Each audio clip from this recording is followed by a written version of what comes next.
Well, Bobby Dernier will lead it off. One of the Philadelphia connection, as they call them over here at Chicago, but that is just about all gone to the wind because these are now full-fledged Cubs, and they have certainly endeared themselves to the hearts of the Chicago Cubs fans.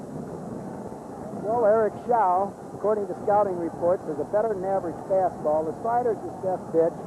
Tries to throw a slow curveball, sometimes struggles with that, trying to make it a strike. He's got a screwball type of change. We have already seen home plate umpire Dick Cavanaugh start to come up with that right hand about 3 times and not call it. Right there, he started up as Kennedy turned around and said something. As Dernier sends it deep left field. Going back and looking up is Martinez. It's gone. Cubs lead 1-0.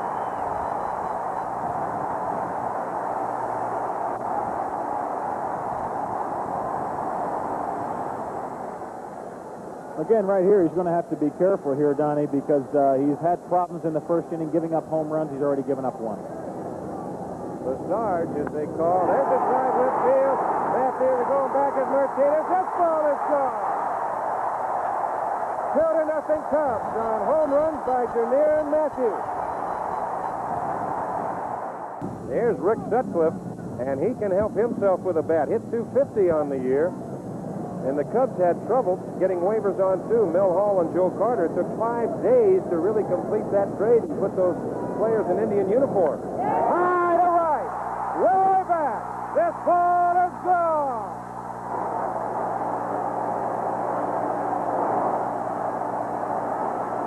Oh, he wants to do it all by himself.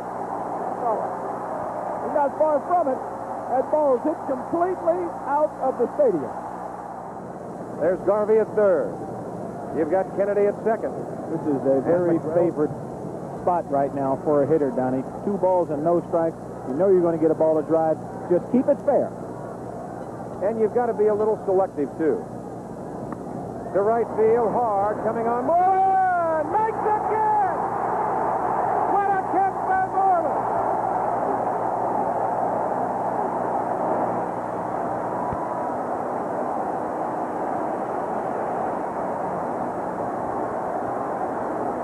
Converted catcher, but he didn't look like it on this play. Right on in, made an outstanding play, and took Sutcliffe out of trouble.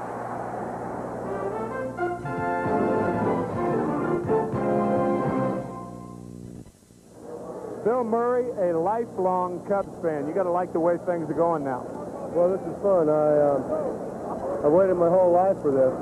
I never had good seats this good until like the 6th inning when there was nobody here. You could sneak down here. This is great. To be able to pay for the seat is exciting, very exciting. It is exciting. Okay, let's go back. Bill Murray, the classic comedian and movie star. Yes, you want something else? Yes, I think everyone in Chicago should just lie down the floor for a few minutes. Just calm down. It's going to be a long week. We're calm down here, and so are they in the booth. Don Drysdale, take it. Well, Gary Matthews, acquired from the Philadelphia Phillies in spring training. Earlier, I had a chance to talk to him. Dallas Green has been quoted as saying when Gary Matthews came here, he needed a holler man. He needed a leader on the field.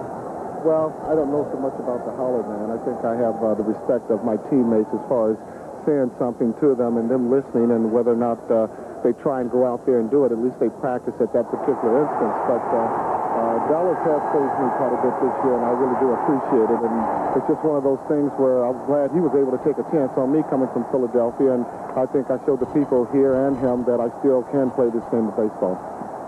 Well, you just saw Gary Matthews as he lines one in the opposite field in the seat. 3 runs in, and the Cubs take a commanding 8-0 lead. Maybe he should give more lectures. Well, that's one way. That's one way to be a leader. Hit 3-run homers. That's hit to center field. Hit well. McWell's going back to the wall. It's gone.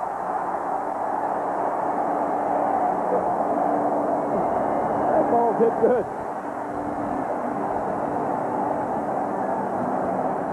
The Padres scratching out just 6 hits this afternoon.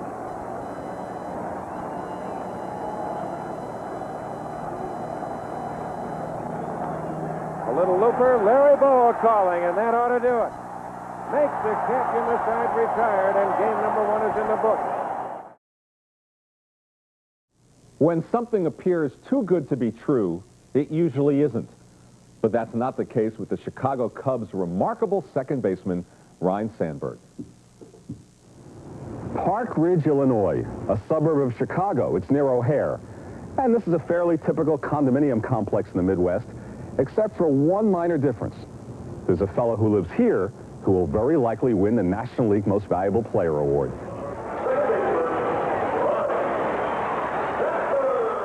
The date was June 23rd.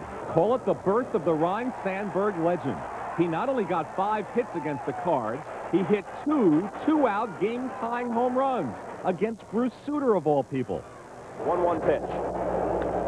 Oh! He hits it to deep left center. Look out! Do you believe it? It's gone! Up till then, people in Chicago knew they had something special. Now the country knew. Of course, they knew in Spokane, Washington about the high school star in 3 sports. Yes, he was named after Yankee fast-balling reliever Ryne Duren. Dallas Green stole him out of the Phillies system. And last year, his first full year as a second baseman, he won the Gold Glove Award. He married Cindy, his high school sweetheart. Lindsay is 21 months old.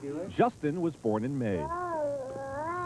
What is harder, facing National League pitching or taking care of these two? Actually, about the same. We've been up for about 2 hours this morning, and, you know, I feel like I've played 9 innings already. But, you know, it's a lot of fun, and, you know, I have fun at the ballpark, and once I get home, I got these 2 to come home to, and my wife, Cindy, and I have a lot of fun at home. Do you think from time to time that you really do have a good shot at winning the Most Valuable Player Award? Well, I just think this being my 3rd year has made a lot to do with it. I got 2 years under my belt, and I learned a lot in 2 years, and, you know, this year I just seem to be putting everything together. I just feel more comfortable on the field, more relaxed, and that has to be the answer. Cindy, has winning and the success of the Cubs and Ryne changed your life in any way? I change grocery stores a lot. You do, huh? Yeah. I don't go to one too often, or they start realizing who I am, and then I'd rather be able to go in and shop and not be pestered. Time to go to work. Bumming a ride, as usual, from catcher Jody Davis. And it's off to the office to play with his coworkers. You think a kid hitting 330, whatever he's hitting, and get a chance for the MVP, might slack off a little bit. He comes out and takes his ground balls every day, takes extra batting practice. He stays at the top of his game. On the day we visited the Sandbergs, in public, he got a single, double, and a triple. He appears to be en route to becoming the first major leaguer to get 200 hits, 20 doubles, triples, home runs, and stolen bases in the same year. While in private, his fan club wondered when Daddy would come home from the office already. Lindsay, repeat after me. I want to go to the World Series games, no babysitter. Right? Say yes. Say yes. Take me to... And if Lindsay does get to go to the World Series, she won't have to stay up late. As announced this week, no lights, all-day games at Wrigley in October, although the schedule has been switched around a bit, which could cost the Cubs a home game during the World Series. Who needs tickets? How much are they? The buttons are $200 a piece. You get a ticket with a button. Australia, and go Cubs. We attended the ceremonies from the left field bleachers, where many of the old faithful bleacher bums had been replaced by Ivy League types. The Cubs had held a ticket lottery. Rooftops across the street also did a land office business. A lot of the old guard did manage to take up their old positions one way or another. Something. Astroneer sends it deep left field. Going back and looking up is Martinez. It's gone. And they fell upon Bob Dernier's first inning home run ball like a swarm of bees. The fans here represent Cubism at its most eloquent, loud, a little rowdy. but deep down inside, wanting only the opportunity to love and be loved in return. History offers abundant evidence that if the Cubs can lose, they will lose. And Cub fans have carried that history, that remembrance of sin, around with them year after year after year. These Cubs are capable of absolving all those past sins, and their fans are ready for it. Boy, are they ready. Well, from my playing days here at Wrigley Field and in wandering around the stands yesterday, one thing is for sure. Cub fans are different. Love them or hate them, they're certainly not boring. And among the many Cub fans in the country, George Will, the ABC News commentator. George? Tim, being as you are from Tennessee, I know you know the country music song, Mamas Don't Let Your Babies Grow Up to Be Cowboys. There have been times over the last 39 years when I wish there'd been a song, Mamas Don't Let Your Babies Grow Up to Be Cub Fans. Think of it. Every franchise in existence in 1945 has won something before the Cubs did. The Boston Braves, the Philadelphia Athletics, even the St. Louis Browns, who were for a while even worse than the Cubs. They moved to Baltimore and became the most winning team in baseball. Here's another humiliation we suffered. When the National League expanded, making teams out of reject players from other teams, the Cubs were the first team to finish beneath an expansion team. I grew up in central Illinois, midway between Chicago and St. Louis. All my friends became Cardinal fans and rooted for the Cardinals, who had real athletes like Tim McCarver. The Cubs were awful. The Cardinal fans grew up normal and had happy childhoods. I was a bitter old man by the age of 10 years old. But now things are different, and Cub fans are coming out of the woodwork, including some phony Cub fans. So we have a test. Ask them who Harry Cheedy was and why is he famous. He was a not very good catcher and a rather worse batter, but one day, for reasons I don't understand, they tried to walk him intentionally. The outfielders started chatting with one another. He leaned out over the plate and hit a triple. That's a typical Cub highlight of the last 39 years. For that reason, you can see why the Cub fans have a peculiar motto. It is, in defeat, we are indomitable. In victory, we are insufferable. Tim? An interesting sidelight to that Harry Cheedy story. Harry Cheedy was once traded for a player to be named later, and he was the player to be named later. Now, while you're trying to figure that out, we will return with Game 2 of the National League Championship Series right after this. Stay tuned. You're looking at a bird's-eye view of Wrigley Field on the north side of Chicago, the skyline of Chicago in the background. Ernie Banks called it the friendly confines, and indeed, it was just that yesterday afternoon. And good afternoon, everyone, and welcome to Wrigley Field. I'm Don Drysdale, along with Earl Weaver and, of course, Reggie Jackson, back with you here this afternoon. You look at the Chicago Cubs. They won big yesterday. Jim Fry is looking for number 2 this afternoon to be the big favorites going out to San Diego. And, of course, Dick Williams fighting for his life right now. Even though it's only one game, they don't want to go to San Diego down 2. But we'll find out more about that as this game goes along. We'll talk with Earl and Reggie, and we'll be right back and talk with Tim McCarthy. As I mentioned, Earl Weaver, Reggie Jackson working with me once again. And Earl, a couple schools of thought. You're Dick Williams. You want to try and get here this afternoon. You want to go back 1-1 if you're Jimmy Fry. You want to go back to San Diego 2-0. Your thoughts? Well, there's no doubt about it. Whoever wins this ball game that we play today goes out to the West Coast as favorites. 13-0 yesterday. It only means one ball game, but it gave both managers an option. Jim Fry had a big enough lead. He could take Rick Sutcliffe out in the 7th inning, 108 pitches. If need be, he can bring him back Saturday, but the same thing works for Dick Williams in the San Diego Ball Club. I've got a feeling that whoever might be down, if it goes 4 games, in that 4th game Saturday, the first game pitcher is going to be on the mound for the club that has the 1-2 record. Well, Reggie, you've been the other side of the coin because you've been on top 2-0 in 1982, only to come back and see the Brewers sweep the Angels the next 3. That's the only club that it's ever happened to. Your thoughts if you're a Padre or a Cub this afternoon? I tell you, if I'm a Chicago Cub, I know that I've got all kinds of momentum. If momentum means anything, then they've really got it here in Chicago with fanfare and support.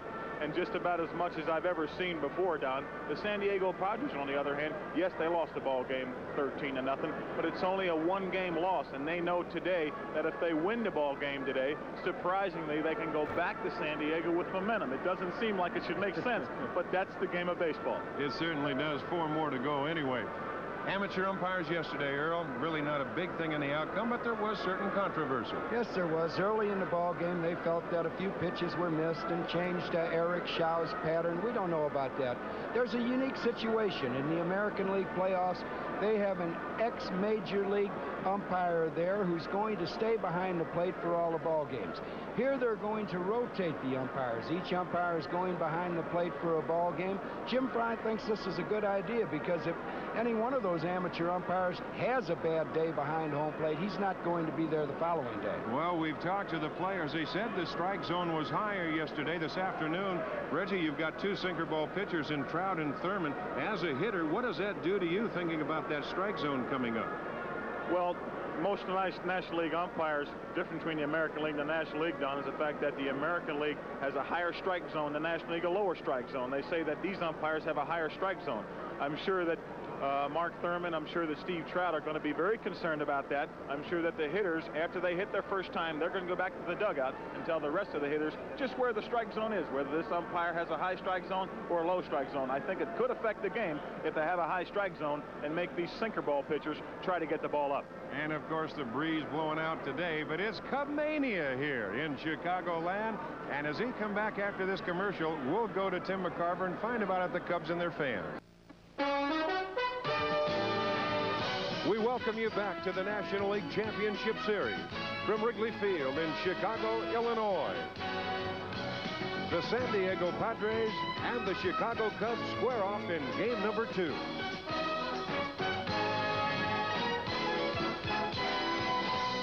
Ladies and gentlemen, at this time, the colors are being presented on the field by the Great Lakes Naval Training Station Color Guard.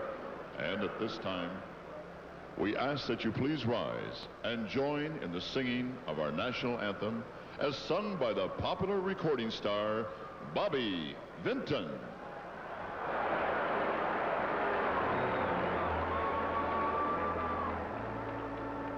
Oh, say, can you see by the dawn's early light was so proudly we held at the twilight's last gleaming, whose broad stripes and bright stars through the perilous fight o'er the ramparts we watched were so gallantly streaming, and the rocket's red glare, the bombs bursting in air, gave proof through the night that our flag was still there.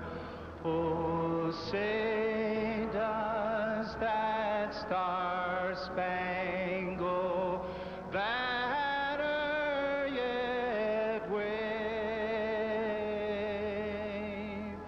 o'er the land of the free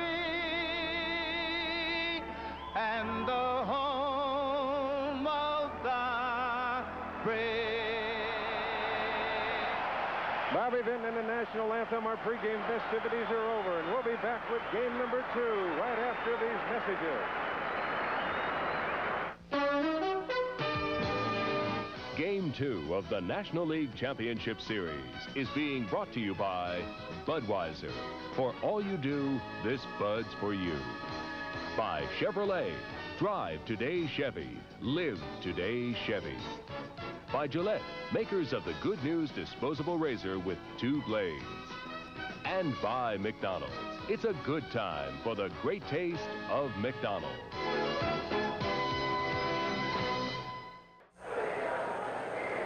Well, we're back at Wrigley Field, game number 2.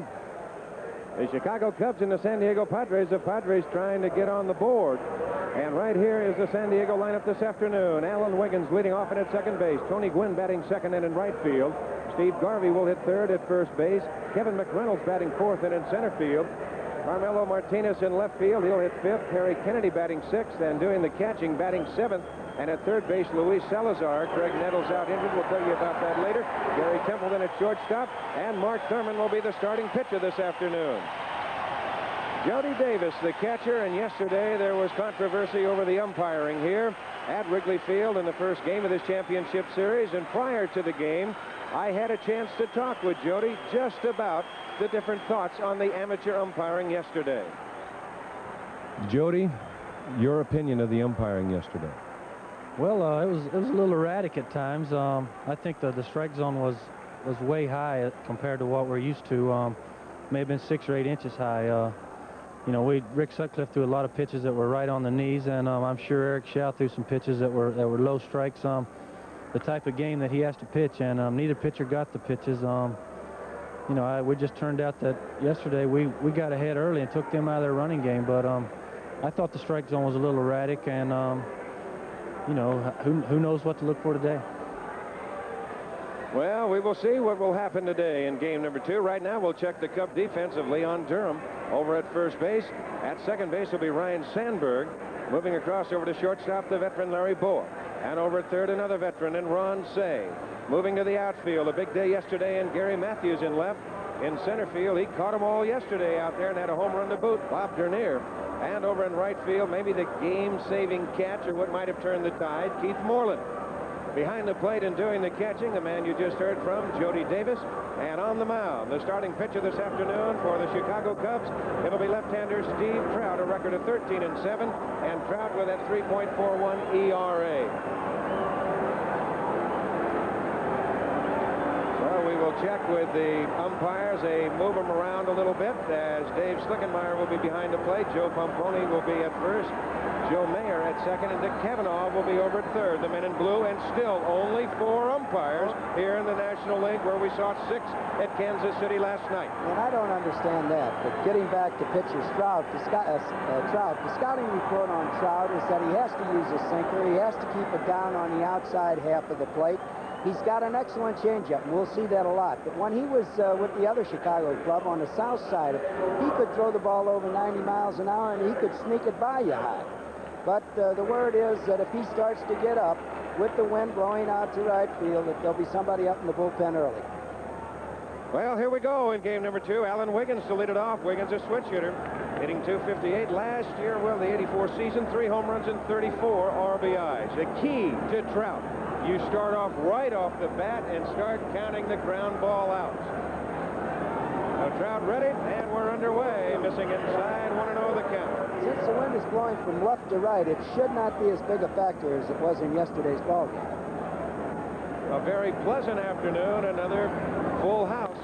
Ground ball up the middle. Ball over from behind the bag. Throws to get it. 1 away. 1 ground ball out. Got the first out with a sinker. Manager Dick Williams down in that San Diego dugout. He wants to go back desperately with a 1-1 split.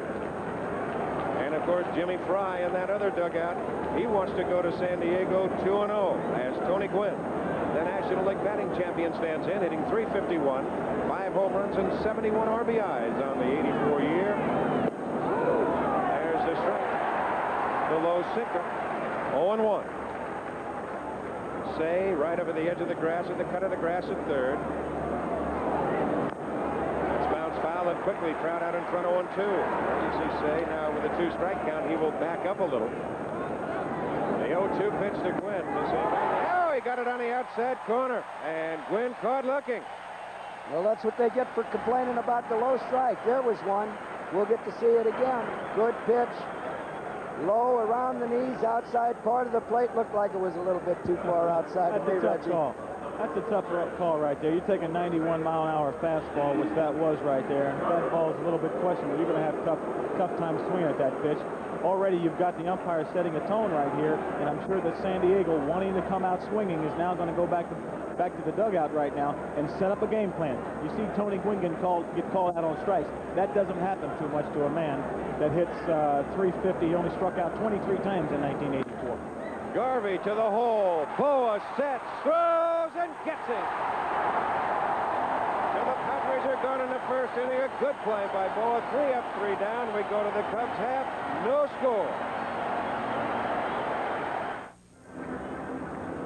Terry Kennedy, the catcher for the Padres, and prior to the game, I had a chance to talk and get the opposite side's feeling. We talked with Kennedy about the umpiring. Yesterday, they talked about the strike zone being higher, and of course, you talked to the umpire. Did you talk to him about Shao and how he was going to throw? Today, you've got Mark Thurmond, who's a low ball pitcher. He's got to have that low strike. What are your thoughts there? Well, I told him what Eric had when he was warming up, and he gave me the comment. He says, well, I might miss a few, but you know, I'll do my best. And their best, that's fine. They're hustling and they're doing their best, but their best isn't what we need right now. We need the major league umpires back, and they're used to that college stuff, and they haven't seen these breaking balls that they're seeing now. And he missed a lot of breaking balls yesterday. And if he doesn't give Mark Thurmond a low strike today, we're in trouble.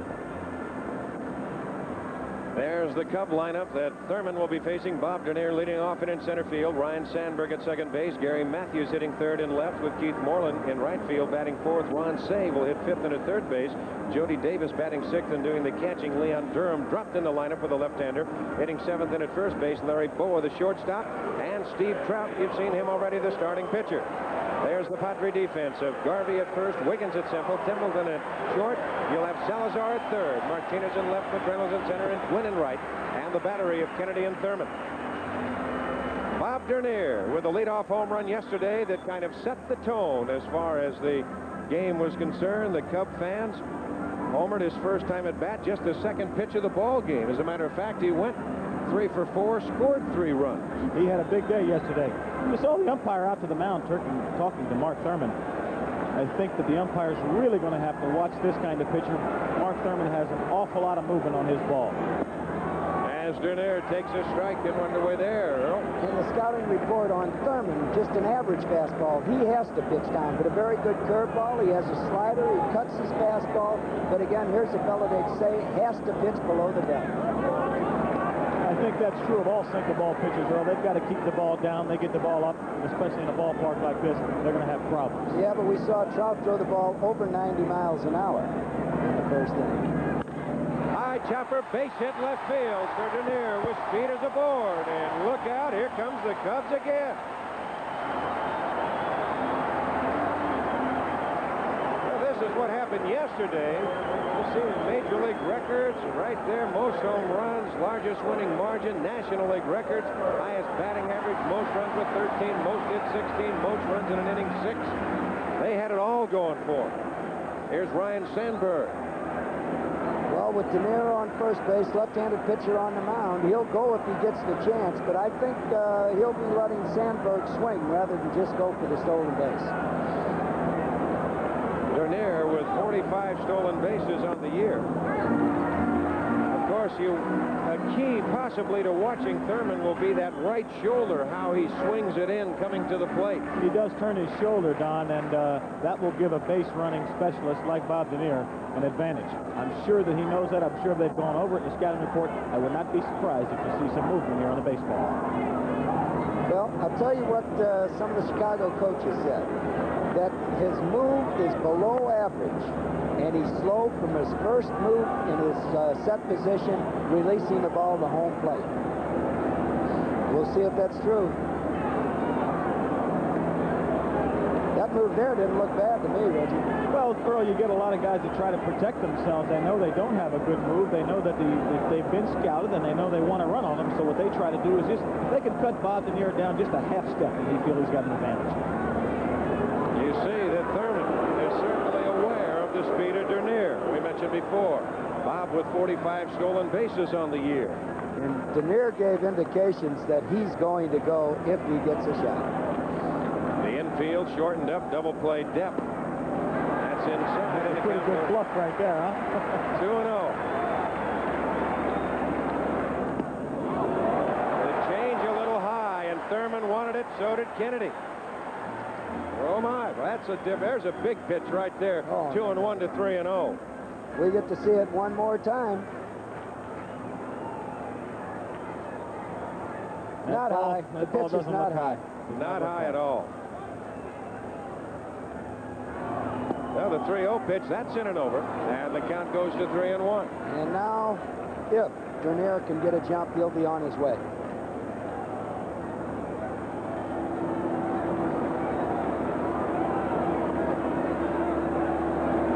And very quickly goes to 3-2, and we'll keep an eye on Dernier. Of course, Nettles, we mentioned before, is out of the Padre lineup. He jammed his left hand on a pitch yesterday, so you've got Luis Salazar, and he is certainly a good one in himself.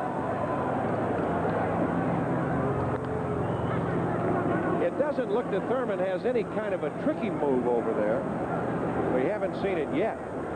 That again, Don, is why he wants to let Bob Dernier know that he knows he's over there. Even if he doesn't have a great move, just let him know you're there. Well, they had him. There was the better move. Threw over there 5 times and saved a good move for the 6th one. Here we'll get it. It's going to look just like he's going to home plate. Finally, we saw Dernier 2 steps the wrong way, and he was lucky to get back. That's a pretty good move right there for a guy that say doesn't have a good move. That's exactly right. Maybe he hasn't shown it to him all year. Well, the count remains 3-2. Dernier with a little closer lead this time. He goes, and it's hit to Salazar at 3rd on the big hop. On across to Garvey. Dernier all the way to 3rd.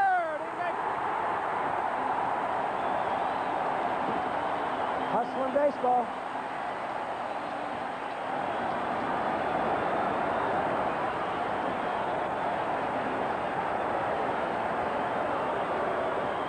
This is what I call outstanding aggressive baseball. Chicago Cubs have come out swinging. You see Bob Dernier watching the third base coach, getting a look at the play all the time. He was going all the way. Had enough time to look ahead and see that he was going to be safe, could beat the play. The Cubs know, Chicago Cubs know, that Steve Garvey does not throw the ball well. He does not throw to second base well. He does not throw across the diamond well. Here you see a little hesitation, and with the speed of Bob Dernier, bingo. Not a good throw at all. And, of course, you've got a man over there at third base. He will run. A man coaching there, Don Zimmer, one of the finer third base coaches. He's a gambler, and that's, I think, what you have to have at times. In fact, during late in the season, they practiced Alan Wiggins coming in to field the bunt and sacrifice situations and leaving Garvey back at first base. Now, Gary Matthews, a big day yesterday with a pair of home runs. Again, you talk about the tempo of the ball game. Here's a ball club coming in extremely emotionally high. The fans, the city, really up for this. High chopper, Dernier will score. Templeton got to hurry to get it. 1-0 Cubs. Chalk that run up to Bobby Dernier and his aggressive base running. They stole one. That is a manufactured run. That's what you call coming out and throwing jabs and not waiting to counterpunch. You are taking the offense. They are capitalizing on the emotional situation they have here in the city and with these fans here. It paid off right there. Great bit of baseball right there. So with 2 outs, a run in. That'll bring on Keith Moreland, hitting .279, 16 home runs with 80 RBIs in the '84 season. This is inside the count 1-0 with Juan Say on deck. Vic Williams watching over in that Padre dugout. The count moves on to 2-1. Thurmond, 28-year-old left-hander out of Houston, Texas.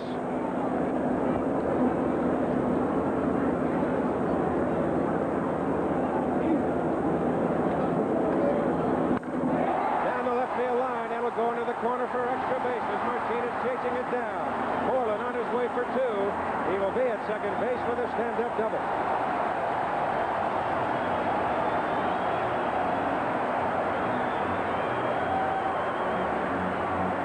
We get to see it. This is one of the bad pitches that Thurmond's made. It was up just a little bit above the belt on the inside half of the plate, a line drive down the left field line. And the one thing about that, after Chicago played the outstanding baseball and stole a run, it became insignificant because they would have gotten it anyway. Well, Moreland stands at second base, holding up the 2, signifying the 2 outs. Well, that's what I call hindsight being 20/20. Let me tell you something, Foul. If there's a man on third base, you may not get that same pitch. While you can get that run, let's give that credit back to Bob Denier and Gary definitely. Matthews He deserves it. He deserves the credit. And the big thing you said there is he wouldn't have gotten the same pitch if the score was still 0-0 to the man on third base. There is a very interesting stat. They've won 31 of 34 home games in which they've scored in the first inning. And Ron Say takes low. You know, it seems funny, Don, you know, when you say a statistic like that, a lot of people say, oh, what does that mean? For some reason, those things just seem to come out that way. When you're ahead, you get on a roll, and I'm sure that that's important. I'm sure the Cubs know it. Well, the Cubs have lost only one of their last home series during the regular season. Down low, the count 2-0. It gives the pitcher something to work with. That means something when you're ahead in the early innings. Now, a lot of people will sit back and say, well, how do you counteract that? How do you turn that around if you're the Padres and Dick Williams? You've got to come out swinging just as they do. That's right. You've got to beat them at their own game. Well, if they can get those leadoff men on San Diego, and they both hit the ball hard in yesterday's ball game, if they can get on, they can create some action themselves. Unless it's a base hit, Earl, they don't pay off on hitting it hard. Right.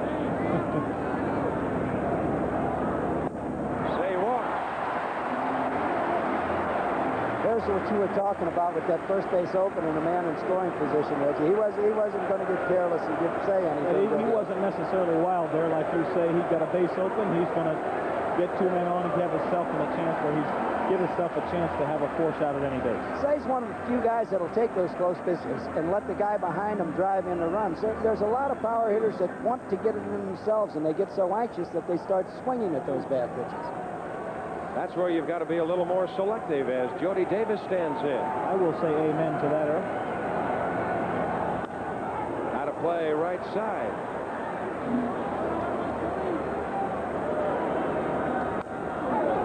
Good swing by Davis. Fouls it right straight back in the count 0-2. As we check the flags here at Wrigley Field this afternoon, the breeze coming out of the west as that it's blowing to right, but still a very warm, comfortable day. And when it's warm and comfortable in the friendly confines, look out. You got to be aware. That ball is still jumping well.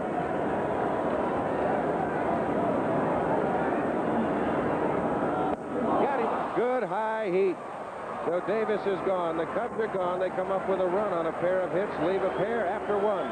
The Cubs lead it 1-0.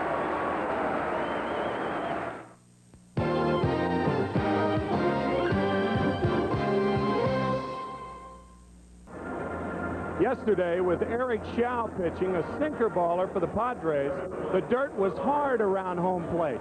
Today, with Steve Trout of the Cubs pitching, the dirt is soft around home plate.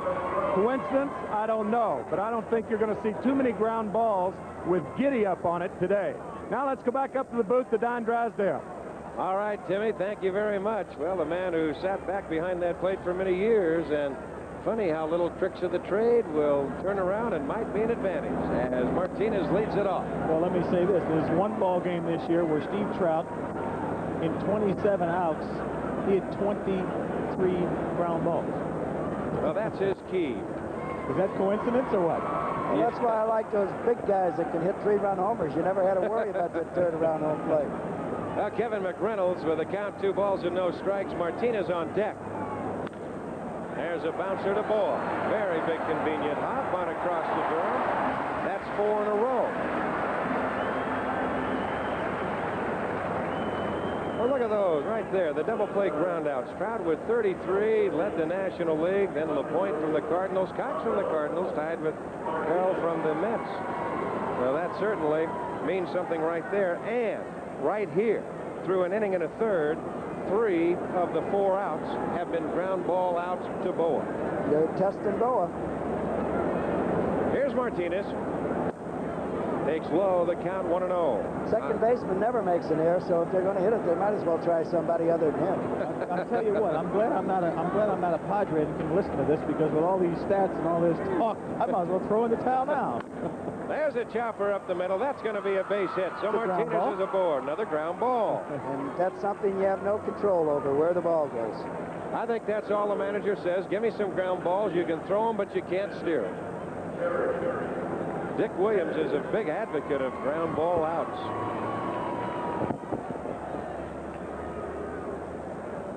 Well, here it is. We see it. The ball is chopped right down in the dirt, so the dirt's not that soft. It got through the middle.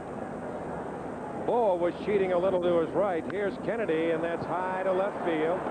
Matthews is there. Plenty of room. And there's 2 gone.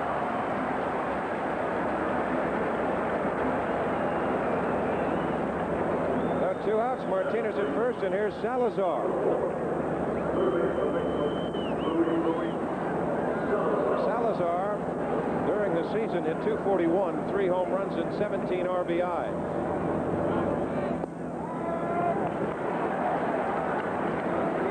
Here we get a look at the last fly ball to left. Boa lost it completely, so they better get some ground balls because it's going to be tough to see the ball in the air. There's that good changeup by Trout, and very quickly the count is 0-2. No, Don, we've talked about his changeup, and we've talked about his fastball and sinker. This man's also got a real good slider, almost a Gidry type. Got it. Good sinker away. And Salazar is gone. No runs on a hit. We're through 1.5 from Wrigley Field. The Cubs lead it 1-0. Leon Durham to lead it off in the bottom of the second, and earlier I had a chance to talk to the Cub first baseman. Has there been a key to this ball club this year? Is there one thing that you can put your finger on? Well, the way the ball club just stayed together as a team. We fought together. We got out there. We gave 110% together. And we get guys like your Matthews and your Bronce and Larry Boyd, the veteran guys, they come in and did the type job that they did to, you know, help experience some of the younger guys, and it really paid off for us. Now Durham to lead it off in the bottom of the second inning, fouled back and out of play. He'll be followed by Larry Boyd, and then the pitcher, Steve Trout. The bottom 3 in the Cub order. Cubs on top, 1-0.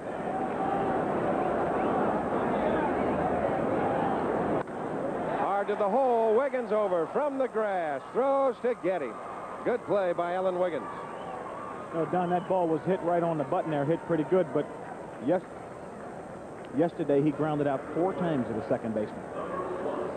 Well, here we see Wiggins getting a real good jump on that hard hit ground ball. Got to his left in a hurry, knew he had him, took his time, and a good throw to first base.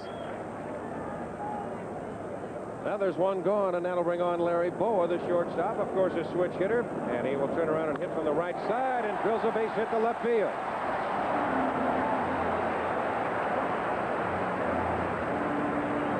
So Boyd's aboard, a 1-out single.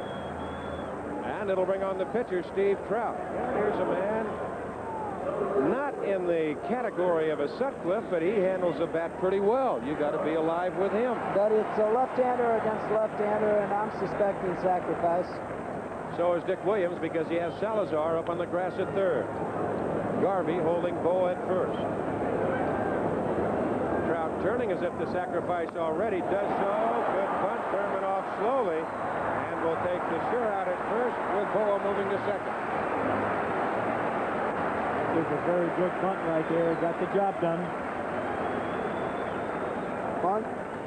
On this play, we get to see the movement of the infielders. Here we got Garvey charging with Wiggins covering first base. Thurmond fielded it through. Now, it looks so easy to move that man down to second base, but believe me, it's not that easy all the time to sacrifice a man over. And it might not have been that easy if Thurmond would have bounced off of the mound when he sees Trout scoring around a bunt. He stayed right there, and then after the ball was on the ground, he moved. This is Dernier. He has singled and scored.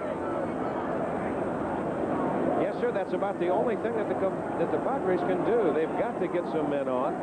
They've got to try and move their attack at the Cubs as fast as they can.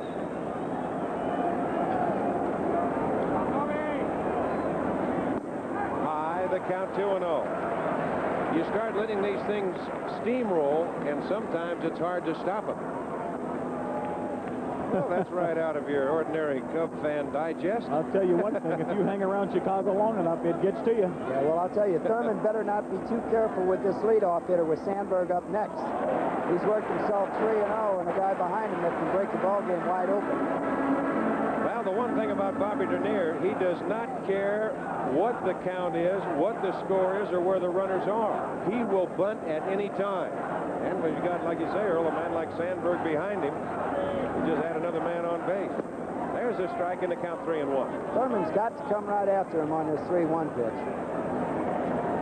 Dernier with the base hit in his first time at bat. That gives him 3 in the series. Had a home run and a double yesterday. As I mentioned before, scored 3 times. He scored once already today.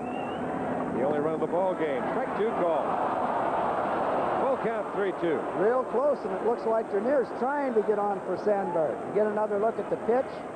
I tell you, on this particular ball right here, I saw Kennedy snatch that one in right there. But to be very honest with you, you see a lot of hitters do that, Earl. You don't know whether he's doing it just to try to persuade the umpire or what. I'm sure that Bob Dernier may have been trying to deke the ump there. Fouled away over to Sandberg in that on-deck circle. After it's all said and done, I thought the 3-1 pitch was a strike. And he walks it. So Dernier's aboard. Slickenmeyer is his name. How'd you like to have an umpire back there by the name of Slickenmeyer? I'd like to buy a car from him. Did you buy a car from a man that was slick? Nope. Dick Williams down in that Padre dugout. The second walk issued by Thurmond. I don't think it's going to be long before we see a little action in that bullpen. I know that Dick Williams is not going to wait one moment too long. And here's a man at the plate who has done everything you can think of at the plate. Ryne Sandberg, and that is outside. Turned it over a little. Kennedy. You're right about the bullpen. Williams can't afford to do today what he did yesterday once it got out of hand to save anybody. He's got to come back. Well, you've got Bo at second, Dernier at first. 2 outs, bottom of the second inning. The Cubs on top 1-0. And he misses outside again. Tried to turn it over a little bit. There's Bo at second, Dernier at first. So you've got speed on the bases. Thurmond is struggling right now. He's behind 2 balls and no strikes to a man who can put the bat on the ball, and I mean put it on hard. Down low, and it's 3-0. You get an idea just watching Thurmond right here. He's not free and easy. He's not turning it loose. He's aiming it. And Sandberg swinging 3-0 here. If I had Sandberg, he'd be swinging 3-0. If I got Jackson, he'd be swinging 3-0 here. Well, you may be swinging 3-0, Earl, but you've got to make sure that the ball's a strike. You've got to put it in a little box, or you've got to take it. That ball right there, if that ball was a strike on the inside part of the plate, whether it was or not, you've got to make sure that that ball is right down the middle, right in the sweet spot, almost a 6-inch box, if you can imagine it, or you've got to take the pitch. That's what I mentioned before, Reggie, about hitters that are allowed to do that. They have to be very selective and know what they're doing. 3-1 pitch. He goes through the fastball, and it's 3-2. And now with 2 outs, the runners will be going. Well, they said this fella couldn't pitch high, but he got a ball by Jody Davis up out the strike zone, and there was a 3-1 pitch he got by Sandberg up. 87 miles an hour. Now the fans come alive. Full count, 3-2, 2 outs. Bottom of the second inning, 1-0 Chicago. They go. High to left. Moving back at Martinez to the wall. The wind's got it. Here's McReynolds for the catch. The breeze brought it over, and it is turned around at the friendly confines. We're through 2. 1-0 Chicago. Beautiful shot from the Goodyear Blimp Enterprise from Pompano Beach, Florida. The pilot is Captain Don Plaskonak from Randolph, Ohio. Our cameraman up there, Charlie Mitchell. Boy, that's just a beautiful shot. And indeed, we mentioned, Earl, remember yesterday coming out in the ballpark, if you stay here in this park long enough or over on the south side at Comiskey Park, that breeze can turn around at any time. And indeed it has, as Templeton shoots it to the right side. Right there is Sandberg to throw him out. When we came to the park early this morning, it was blowing from the left field line to the right field line. Since game time, the wind has turned around and it's blowing in, and you can bet Sandberg's ball would have been out of the ball. The third out of the last inning would have been out of the ballpark yesterday. It might have been out of the ballpark 3 hours ago, bro. That's right. Here's Mark Thurmond, the pitcher. It's just dropped on top of the roofs on the small flag, but if you look at Old Glory high atop the mast in center field on the scoreboard, It's coming right straight in very gently as Thurmond fouls that away. A 190 hitter on the year with 4 RBIs.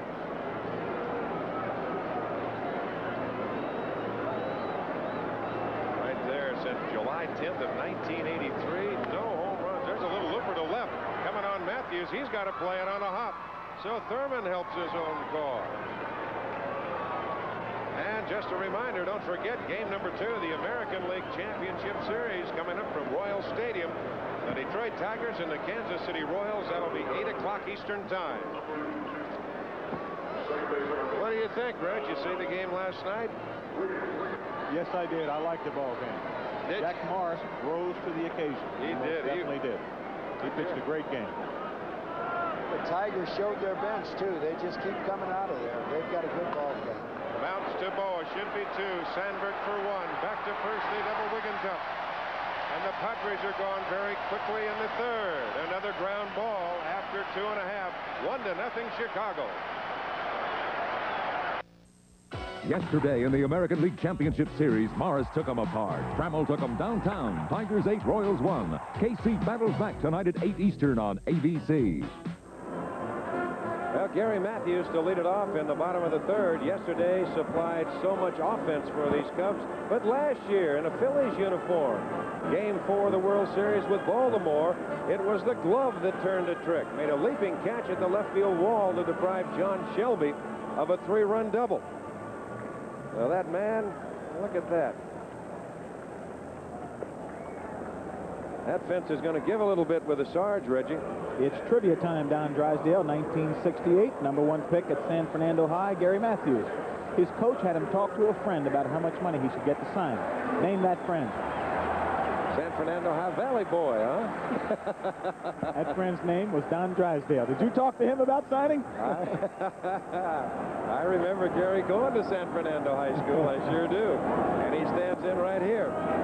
There's the strike in the count 0-1.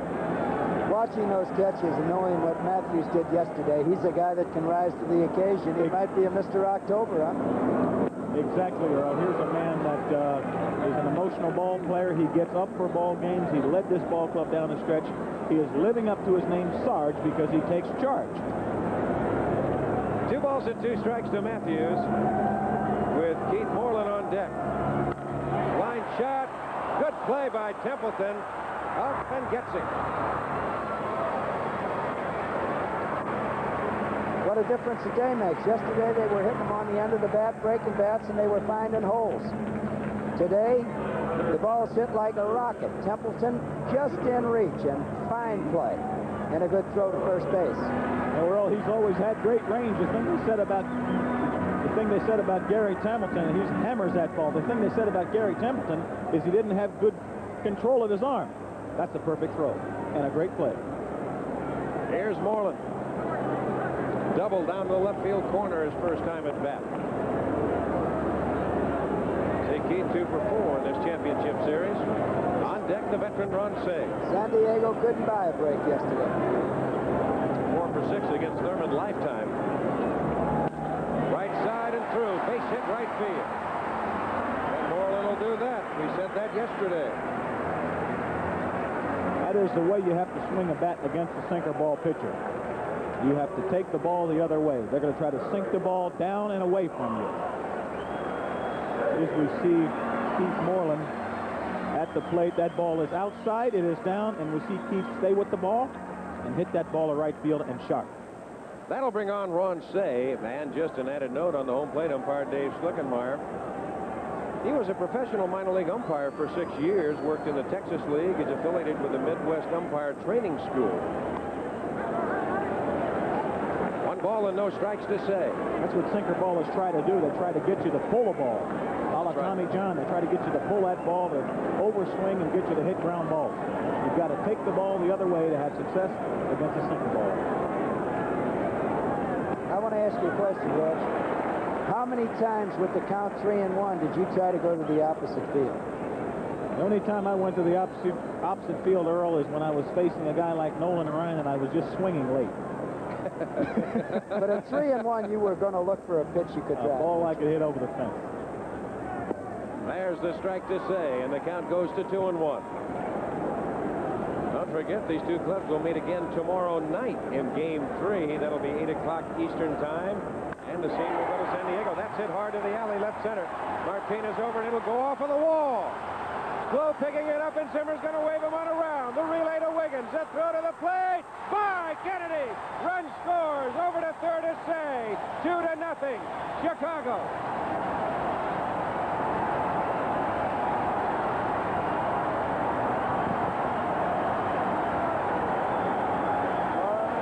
Here's the ball hit right on the button here in the alley, Earl. It almost looked like that ball yesterday might have been a home run. We see Carmelo Martinez with a little problem picking that ball up. He turns around, still a chance at home plate, but a bad hop, a bad bounce, and he's safe. We get Martinez chasing the ball again. He's in the gap. It hangs on the ivy just a minute. He had to wait for it, but there was plenty of time to throw Marlin out at home plate, and Templeton made a good throw. As the ball got into home plate, it just hit on the edge of that grass and skipped by Kennedy. Another break for the Chicago Cubs. Yes, it was, Earl, and it actually short-hopped him. It skidded off of that grass. And a good throw, if it was out 15 more feet onto the grass, a good throw where Kennedy could have handled it, he would have thrown him out. It really was a pretty good throw. It just took a funny hop. Yep. The way the Chicago Cubs are going right now, they're getting the hops. They've got a ball going. One more throw on the angle coming in. We can see it very well. Right close to Kennedy and goes right by him. He had no chance. And again, we have to say that Chicago's getting all the breaks right now. Now the Padres will bring the infield in. Jody Davis a hitter. Say standing at third. So they give Say a double. High to center field. That will score the run. McReynolds is back. He is there. Say tags the catch. Here comes Say. He'll score. 3-0 Chicago. Again, I have to say what a funny game baseball is. If Carmelo Martinez and Luff would have juggled the ball, if Templeton would have decided not to throw home, Say's on second base and the third run don't score. They did everything right and still wound up losers. Now the bullpen will get active for the San Diego Padres. Well, you knew that wasn't going to take long. No, not at all. You said that before. They've got to pull out all stops today.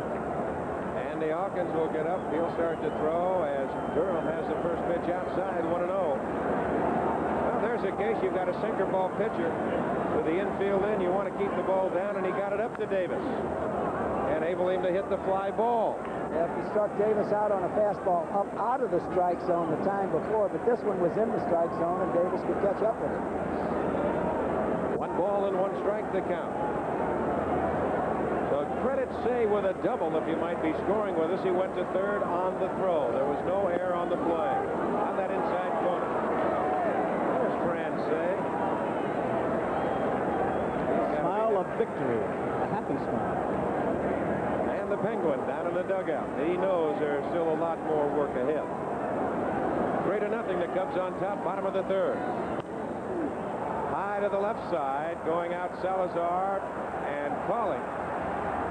And that'll be out number 3. But the Cubs come up with 2 runs, 2 hits, no errors, and they leave nobody. And after 3 complete from Wrigley Field, 3-0 Chicago.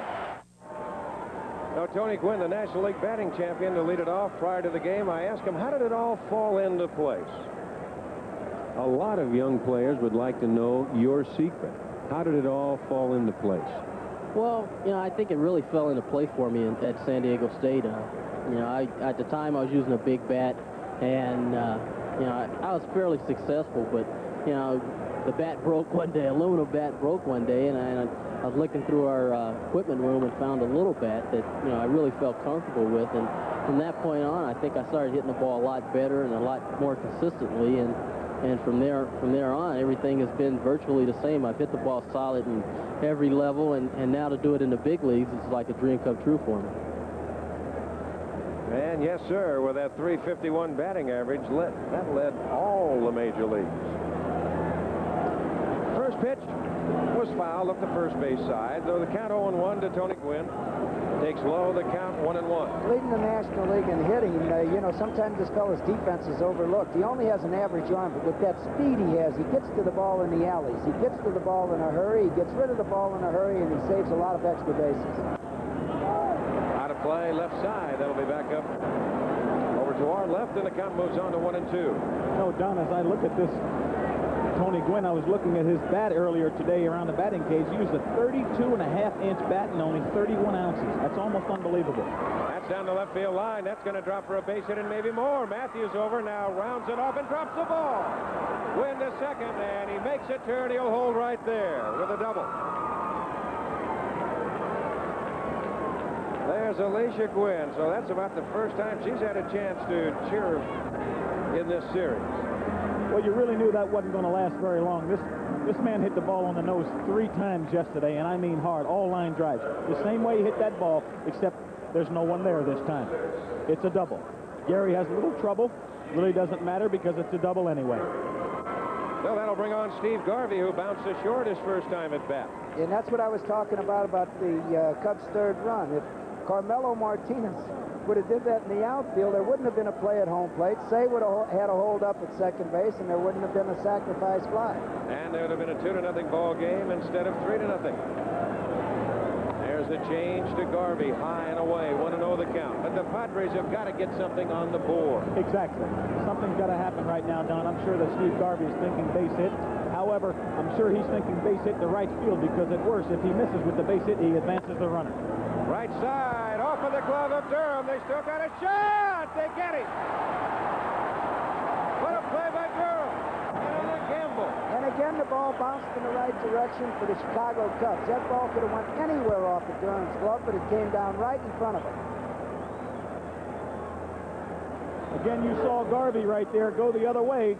He hit the ball hard. Durham has a problem with the ball. He stays with it. Picks it up. Still has an ice cream cone. Wants to flip it, but stays there and out hustles Steve Garvey. That time we saw the umpire right on top of the plate. Yes, sir. So Gwynn moves to 3rd, and that brings on Kevin McReynolds. Pop, right side and foul. As they say in the major leagues, what Steve Garvey just did right there is a good miss. Did not get a base hit, but he advances the runner in the scoring position. Inside, the count 1-1. Well, the ball, actually, the way Durham played it, he played it on that got it on the in-between hop. He was lucky to keep that ball where he could pick it up. There's no doubt about it. They've been the Cubs have been getting all the hops. They're playing back now with a 3-run lead. They can stay away from the big inning. The infield is back. Missing away, and the count 2-1. Not pulling for either team, but you almost want to wonder when things are going to turn around. The Padres start getting a few breaks. That's outside, and the count 3-1. So Trout kind of overthrowing, and Davis is going to go out and tell him again. That pitch was 95 miles an hour, and he is obviously overthrown. He threw the ball that hard in the American League. His control wasn't nearly as good as it has been with the Chicago Cubs this year, when he used to rear back and throw like that. Earl, you can't throw that hard and sink the ball. You know that. That's hard to left. Matthews going back. He's there. Makes the catch. Tagging his Gwynn. The Padres finally get on the board. It's a 3-1 Chicago lead. Again, there's another ball hit right on the button. And the Cubs really wound up the winner on that one. Yes, they did. He gets that ball up, it's a home run. If he gets it in the alley, it's a double. Well, the thing is, when you throw that hard and you're a sinker baller, you better keep the ball down. Unless you're going to cross-seam it and ride it high. We get to see it again. It was a high fastball. He overthrew it. A shot to Matthews out in left field. Here's Martinez. He takes a strike down and away, and the count is 0-1. Not too happy with that call. If Trout's going to throw the ball like that, he's got to set up the hitter with the sinker and with that slider and with that curveball, and then pick his spot on a 1-2 pitch, 0-2 pitch, and try to get the ball up around the letters and on the hands. I agree with you, Earl. There it was again. Although, really, here's a man who's pitched with a sinker all year long. You don't want to come into a game like this and change your pattern. You want to stick with what you had success with. 3-1 pitch. Off the end of the bat up the middle. Boa right there. On to Durham, and the side retired. But the Padres get on the board with a run on a hit. No errors. They leave nobody. We go to the bottom of the 4th with the Cubs leading the Padres 3-1. Well, the fans lucky that it's good weather, because last night they had a lot of them sleeping outside the ballpark here at Wrigley Field, hoping to pick up a ticket or two that might be available come this afternoon. Boy, I'll tell you, that is a loyal fan. This year, the first time over 2 million in the second smallest seating capacity in the major leagues, 37,275, as Larry Boa will lead it off as we go to the bottom of the fourth. Takes a strike and the count 0-1. You know, with that base hit last time up, Larry Boa may surprise people because he only hit 223 this year, but right-handed, he's a 287 hitter. Larry Boa has much more power from the right side. There's Salazar on the in-between hop to get him. One away, and that'll bring on Trout. Well, a reminder, don't forget exciting CFA football on ABC. That'll continue this Saturday with top 10 powers colliding. You'll see either the Nebraska Cornhuskers facing the unbeaten 4-0 Oklahoma State Cowboys, or the battle of SEC rivals Georgia and Alabama. And a week from this Saturday, the #1 ranked Texas Longhorns battle the #3 Oklahoma Sooners, and the games will be seen live right here on ABC at 3:30 Eastern Time. This is live, and somebody's got to tell him the tickets are gone. No, he's waiting. He's waiting for a ticket to the World Series. Templeton off of the glove, and Trout's aboard. That guy out there used to be a great home run hitter. He just struck out a few too many times. He's waiting for a ticket for the World Series. He's not going to leave. Well, look at it again, guys. This ball's hit pretty good. Got both pitchers with a base hit now. So that'll be a base hit for Trout. Well, as the game goes along, we'll show you. Talk about the loyal fans here at Wrigley Field, and I would have to say that we will take you outside of Wrigley Field for some of the shots. We've got fans in trees. There's Bobby Vinton, sang the national anthem here this afternoon, and as usual, a great job. There's Hawkins again for the Padres as the leadoff hitter Dernier stands in. 1-0 the count. They've got fans up in the trees watching these on games. the rooftops. They've got them all over. I always wonder if there's some kind of ordinance where you're not allowed to put but so many people on top of a roof. Off the end of the bat by Salazar. Templeton gets the sure man at second, and Trout, Dernier, too much speed to try and double him up. 2 gone. Now we'll keep an eye on Dernier with 2 outs and Sandberg at the plate. He's got the green light all the way here. All he needs is a jump, and he'll be on his way. Ryan Sandberg 0 for 2. Takes that pitch for the strike. And the count is 0-1. The breeze now has turned around and is blowing in a little from right as we look at the flags high atop the mast over the scoreboard in deep center field. There you see Old Glory. Sandberg tied to the center fielder McReynolds his last time at bat. And fortunately for the Padres at that time, the breeze had turned around. Up, he started to go again. That was the good move. He had just given him the fake move. I want to see that scouting report that says that he doesn't have a very good move. I don't think I'd pay attention to that. That's the story. 3-1. 2 outs, bottom of the 4th inning. The Cubs got a run in the first, 2 in the 3rd. There goes Dernier. Kennedy can't hold on to the ball. Dernier with a stolen base. Not a bad pitch to throw a base runner out on. Not at all. The pitch is right up where he Here's a ball that's up and away. And Terry Kennedy should have made this play. He just couldn't find a handle on it. There you see no bluff by the batter. Terry just does not handle the ball, but that's a ball he should have had a real good chance to throw the base runner out. He just didn't do it. He just dropped the baseball. A ball and a strike to Sandberg. Change it hard, hooking down in the left field corner, but it's fair. It is trouble. It is a fair ball and a double. That'll score Dernier. Sandberg to second with a double. 4-1 Chicago. And that's what Sandberg's been doing all year. 2 out, a man on second base. When you need the base hit, he's been able to give it to him. Well, those are big base hits, Earl, as you know. You get a 2-out double, drive in a run with a man on base. Pitch above the belt. Sandberg knew what he wanted to do with it, and he did it. was just there. Those are situations that turn ball games around with 2 outs. Well, there's a case of what you were just talking about a while ago. Dick Williams now has to go to the bullpen, which he didn't want to do. So Hawkins will come on. We have a break in the action. The Cubs pick up a run. They lead it 4-1. Well, Andy Hawkins is the new pitcher for the San Diego Padres.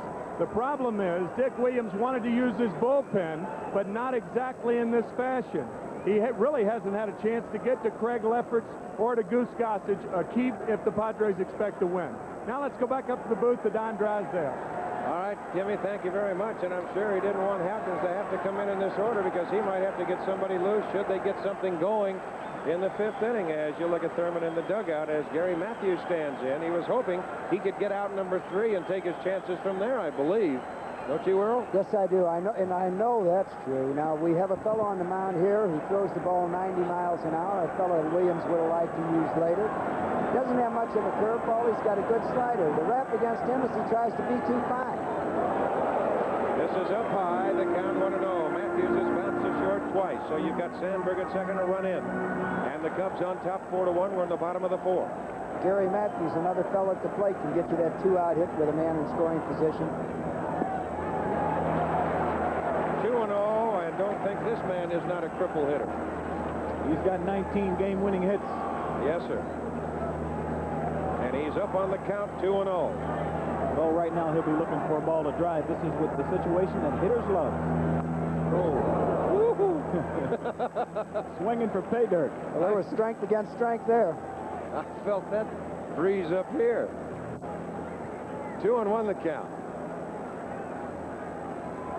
There's a good full cut. You see it close up, but he was going for it right there. A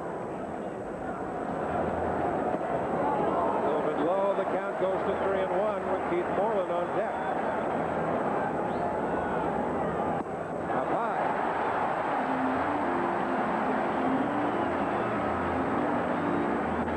Hawkins is going to have to challenge somebody.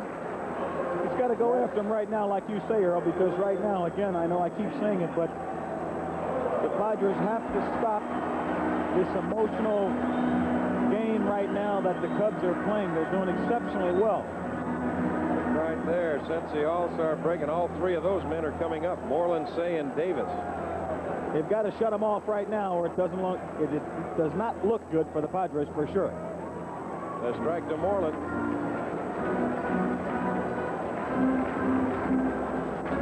And we'll be coming your way once again tomorrow night. Game number 3 from Jack Murphy Stadium in San Diego, 8 o'clock Eastern Time. High to right. Up in the breeze. Wynn is there. Out number 3. So they get out of the inning cheaply enough. They pick up a run on 2 hits, and we're through 4 from Wrigley Field. It is 4-1. The Cubs on top.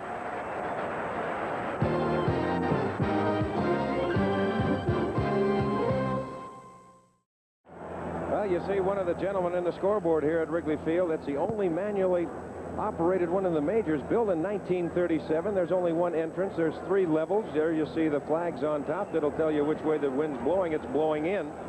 The scores, they get them via the ticker tape machine. They go inning by inning. Of all the games, of course, there's only one right here that they're interested in. The scoreboard numbers are all metal. There's Roger O'Connor out there, Art Sigel, Sam Bongiorno. Together they have more than 60 years experience in that scoreboard as Terry Kennedy takes a strike. 0-1 the count. And getting back to that scoreboard, you remember when the visiting teams used to think that they cut your signs from out there? Yes, sir. You know, they used to have 2 cameras in that little shed out there. One was for the home telecast. One's for a videotape machine that they used to have set up, that little house out there where we have our camera situated. But they used to have the one camera went to the videotape machine where they could take it from the hitters at home plate. That was an in-house camera. And they could sit there and see all the signs. Closed circuit, get the signs. That's the left field. Slicing away from Matthews to the line to make the catch. Look out, Gary. It seems like every fly ball's a battle out there for Gary Matthews, but believe me, he hauls them all down. There you see him taking a beat on it, not taking his eye off it for 1 second. He doesn't care where he ends up. I've got the out, and that's all he cares about. Right up against the wall. Well, the big thing about that ball coming off of the bat of the left-hand hitter, it's going to be slicing on you anyway. The wind's blowing that way. That's going to take it even further away from you. As Salazar takes a strike. And you run out of foul territory.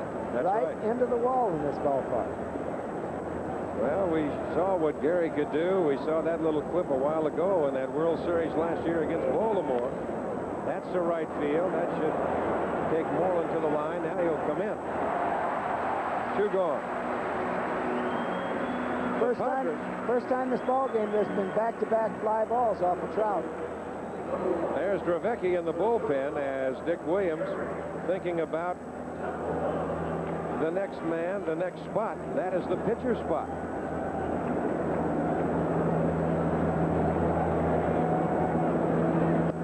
This is Templeton, bounced to second. His first time at bat, 1 ball and no strikes, 2 for 4 in the series. Right side, easy play for Sandberg, another ground ball out. And this time prepared easily, 1, 2, 3, so we're halfway through. 4-1 Chicago. We'll be back with more baseball after this word from our local station.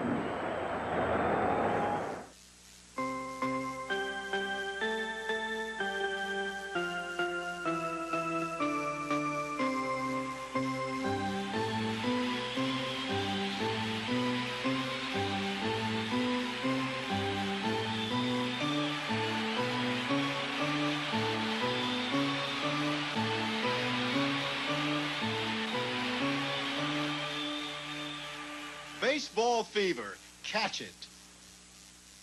The preceding message was furnished by Major League Baseball. Ron Say will lead it off, and earlier I talked to him about the ballpark. It can be friendly. The fans can be friendly. The difference hitting in Wrigley Field as compared to Dodger Stadium. Well, here it's a Jekyll and Hyde. You don't know if the wind's going to be blowing in, across, or out. Plus, the weather can change here with the summer thunder showers that we get. You don't know if it's going to be sunny or cloudy. So you just have to come out here every day and hope that none of that stuff's going to bother you. I think the first year here, most of the time you spent contemplating what the weather was going to be like instead of concentrating on a game. But I think we've got people who can separate those things down.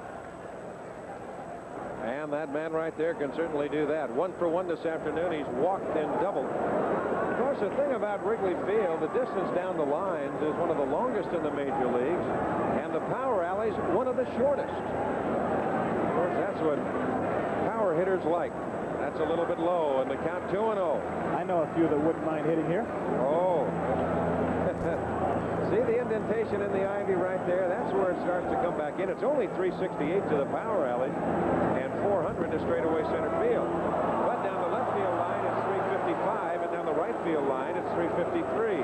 Well, I now think we may have had a little complaint on our ball strike call here. Yeah, I don't think Russ liked that call, Don. The pitch was close. Get to see it one more time. Say's going to look for a pitch he can drive out here. 2 balls and no strikes. It wasn't where he wanted it, but the pitch was inside. Yes, Say was right. Had another good pitch and fouled it back. How'd you feel about hitting with the wind blowing in and the wind blowing out, Reggie? I did not like the wind blowing in. I know one of the first things I did, if we take a look at Jim Fry, one of the first things I did when I woke up in the morning, whenever I was on the road in the hotel or at home, I wanted to look outside and see which way the flag was blowing, and see what kind of attitude I was going to have when I got to the ballpark. I never thought I'd hear you say that. You were a pretty good hitter. How'd you feel? Well, I'll tell you, I had pretty good success in this ballpark right here. You just had to do what I said yesterday, Earl. You had to keep the ball down. This was a good ballpark. It was a good ballpark to pitch in and also to hit in.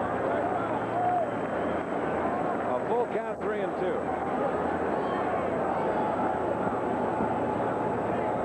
But I'll tell you, I'm like any hitter, Earl. I'd rather have the wind blowing out.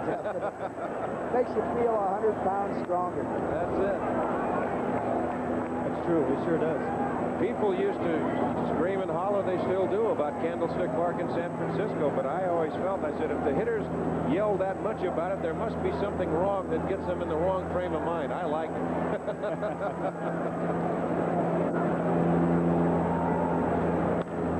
High. Garvey over, foul territory, fighting the win, and Steve stays with it. One away. Former teammate to another. Well, the funny thing about, just a little history about this ballpark, and it is such a quaint ballpark. It was built in 1914 with a capacity of 14,000. It was then known as Wrigley Park, and it was then the home of the Chicago Whales of the old Federal League. And the cost of building the park was estimated at about $250,000. And at one time, they had like 450 men working on the project. That pitch is inside to Jody Davis.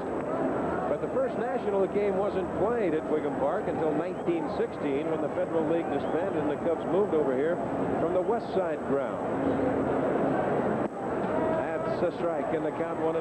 Then the park was officially changed to Wrigley Field in 1926 in honor of William Wrigley Jr., the club's owner. And renovations in the 20s and 30s increased the park to 37,000 plus. But it's really a fun ballpark. Yes, it is. But, they could build some seats out there in left field and in the right field, over the left field fence and over the right field fence. They could put some more seats in. Yes.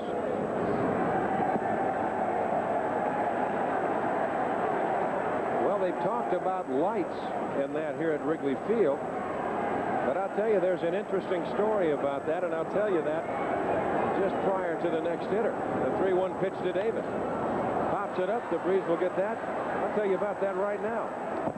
Night baseball, the majors in 1935, that was at Crosley Field in Cincinnati. And really, this is true. Believe it or not, Wrigley Field almost had lights. But in 1941, owner Philip K. Wrigley, he bought the equipment, the bulbs, the towers, the wiring, and so on. But he sent it to the naval shipyards after the attack on Pearl Harbor. Unbelievable.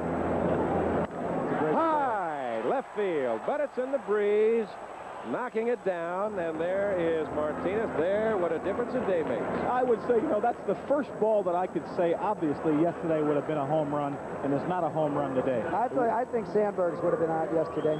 You think so? Yes, I feel that way.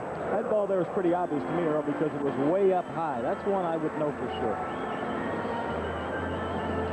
Well, here's Leon Durham. You see 1 for 7 in the series, but I think that's very interesting about all the hoopla that's going on about the lights at Wrigley Field, and it might have been, had it not been for Pearl Harbor. Got a great ballpark here and some great fans, and just the charisma of it all is something you just can't replace. Well, if the Cubs should get in the World Series, I think it's a shame that there's not lights, because when I was a kid, when the World Series started 12 o'clock, 1 o'clock, I was in school. I never got to see them, and it's going to be the same thing when they play their games in Chicago now during the World Series. The working man will not get to see all of the World Series games. 2 balls and a strike to Durham. There is Salazar, the Garvey, and a 3-up, 3-down inning.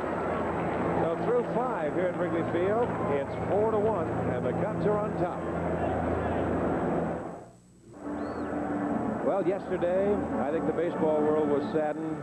Everybody was saddened by the passing of former Dodger manager Walter Alston, and I, for one, had a chance to play with Walt my entire career for 14 years, and I think that I can speak on behalf of every player that ever played for Walt. And to Leela, his wife, and his family, our deepest sympathy, and our thoughts are with you at this particular time, and we just want to know he was a great man, and it was our privilege to be part of Walter Alston and the Los Angeles and the Brooklyn Dodgers. And also, the passing, we understand this afternoon, or yesterday, I should say, of a former great Billy Goodman. And our thoughts also to Billy's family down in Sarasota. 2 great men, and baseball has lost them both. The 0-1 count, check that, the 1-1 count now to that is Ramirez leading it off. Mario Ramirez hitting 119. We just saw Williams give the umpire a little something on that pitch. Foul right side.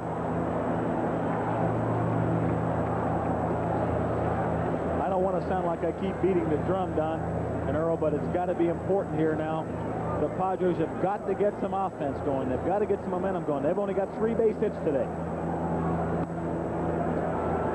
Yesterday, they only had 6. Whether you call it good pitching or no offense, whatever you want to call it, it's got to happen for the Padres sooner or later. Well, they're going to have to make it happen. Bouncer third base side. Say right there from the grass to get him.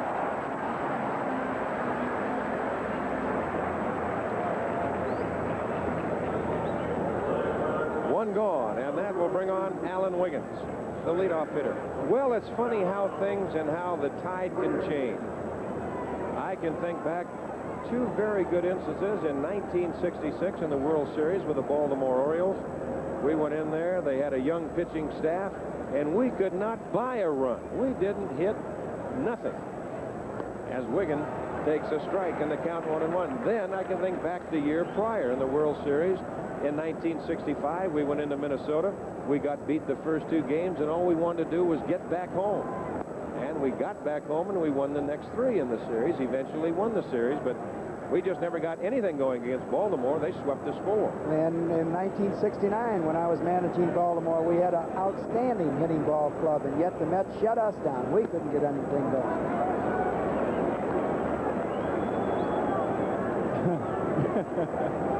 You know, Donnie, you get back here again, Alan Wiggins, 2 balls and a strike. He has not been on base yet, and he scored 106 runs for the Padres. If he doesn't get on, they're not going to score.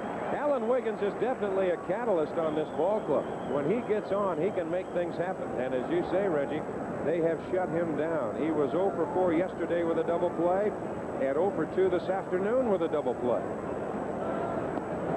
Going in, the count full 3-2. What a beautiful changeup that was, even though it missed.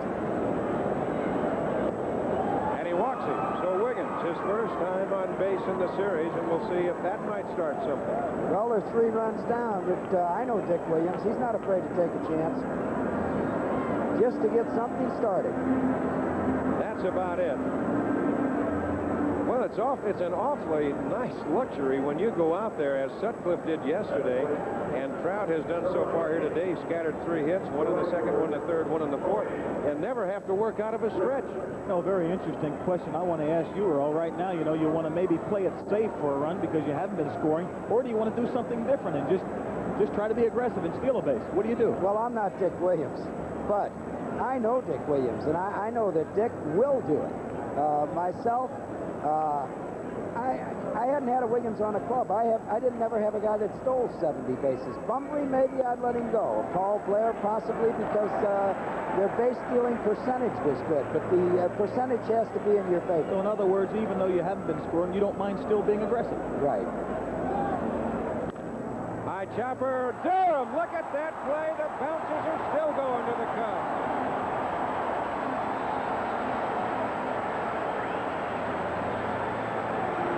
Here we get it. The ball bounced down in that soft dirt that we called it earlier. Durham at the top of the top, as high as he can get. The stretch. Exactly. You know, Earl, if that ball's on AstroTurf, that's a double or a triple? Yes. If that ball's on hard ground, that's a double. Oh, I'll tell you, that was as high indeed as Leon Durham could get up the ladder. So Wiggins goes to second, and Steve Garvey will stand in. Durham has made 2 fine plays down there at first base this afternoon. One on the man standing at the plate in Garvey in the last time at bat. And that play right there off of the bat of Gwynn.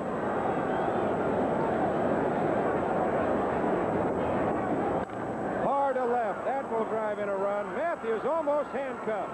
Wiggins will score on the base hit by Garvey. It's a 4-2 ball game. And the Padre bench comes to life a little bit. Well, they're back in the ball game. Well, you see one of the old pros never giving up. There's the pitch from Trout. There's a fastball down and out over the middle of the plate. And I'll Garvey tell you, does with it what you're supposed to. Matthews did exactly right there. We can see him. He started to charge the ball. Then he decided, let's keep that runner on first base. He backed up, played it on a big hop like he should, and kept the man from going in scoring position in case it went by. McReynolds to say the post to Sandberg, and Garvey's out at second. The side retired, but the Padres get a run closer. They pick up a run on a hit. We go to the bottom of the 6th inning of play. 4-2, the Cubs on top. IBM presents You Make the Call. A batter is about to tap a weak ground ball in front of the plate. But after he leaves the batter's box, he's accidentally hit by the ball. Is the batter out? You make the call. Everyone is cordially invited to a computer demonstration starring PC Junior from IBM. But what can you do with PC Junior?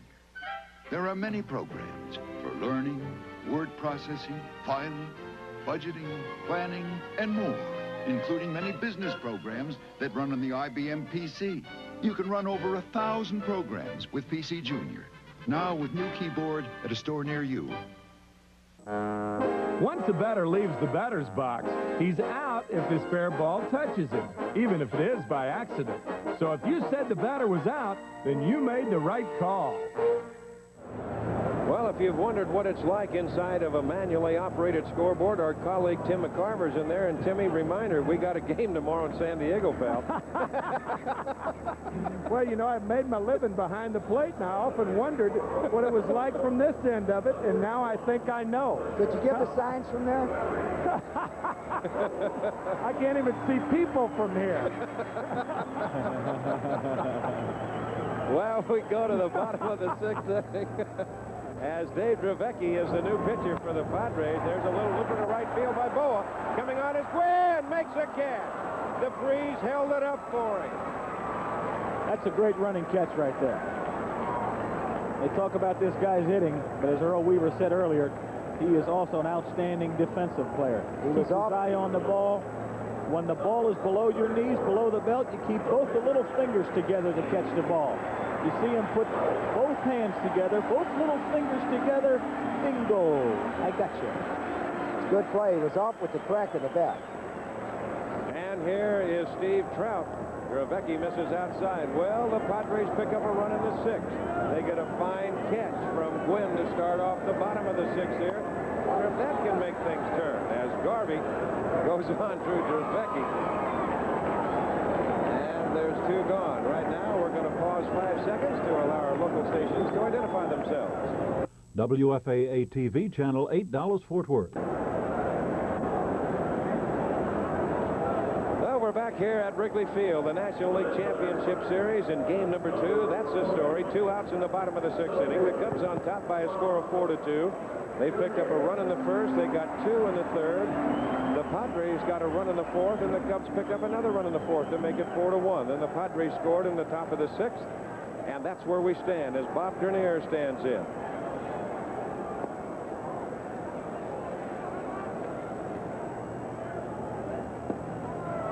There's a strike in the count, 1-1. Dernier, well, I'll tell you one thing. You talk about catalyst. We're talking about Wiggins. What about Dernier?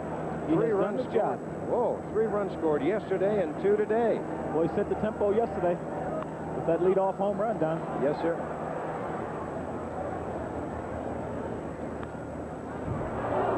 The count remains at 1-2 strike.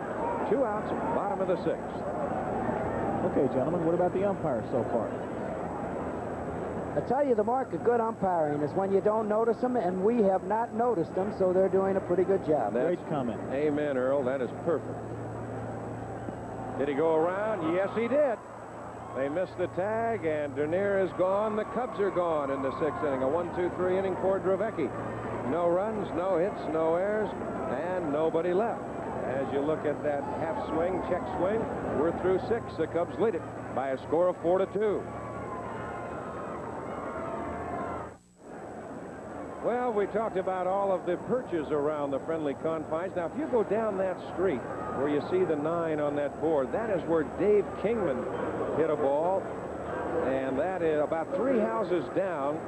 Kingman, they measured it, about 550 feet down that street, completely out of the ballpark, and down that street. Hey, kiss him goodbye. It is gone. Oh, I thought he hit the other one hard. That one's in Milwaukee.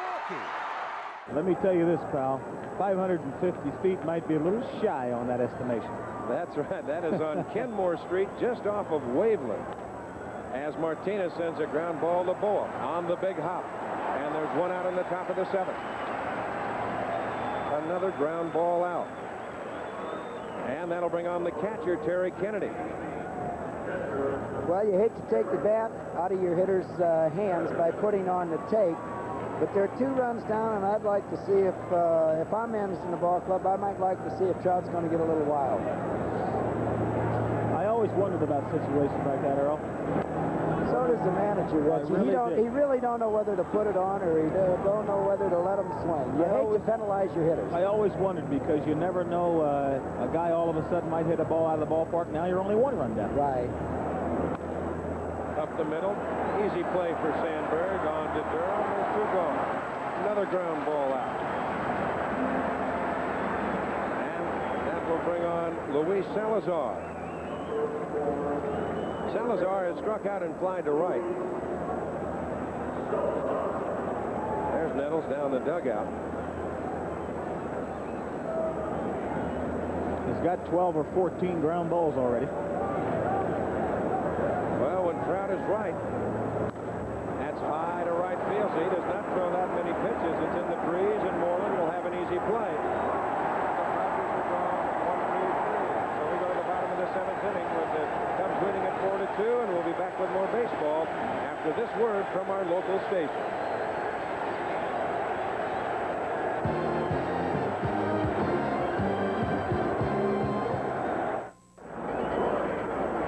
Inning stretch here at Wrigley Field, and of course you have always the man in the booth, and there he is, the one and only Harry Caray.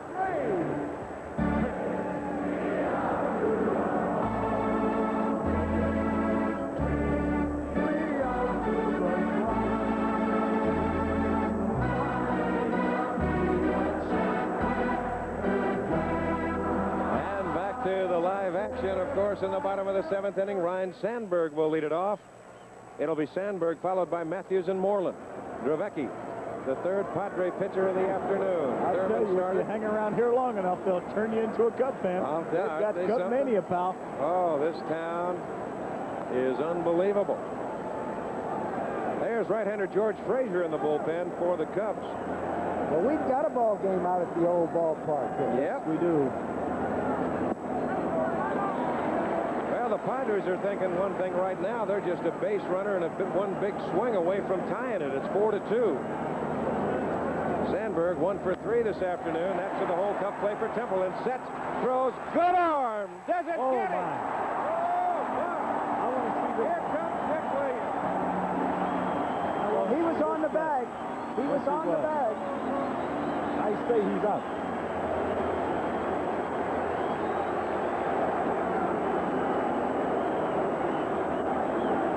What's the manager going to say in this situation? What can you say? Earl, how can you say something like that? If you don't know, pal, no one does. Here's a hard ground ball hit by Sandberg into the hole. Templeton makes a great backhand play, sets himself, throws, gets rid of the ball quickly, and makes a great throw, a strong throw.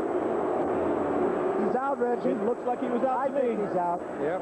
We'll get it from another angle. A great We see Garvey on the bag. And he is out. The only thing I thought is maybe Garvey come off the bag, but we can see he's on the bag and he's out. Too bad. No, it'll go as an infield single for Sandberg, and here's Gary Matthews. The first hit off at Dravecki. We might see a little hit and run here. Matthews has bounced to short twice, and he has walked.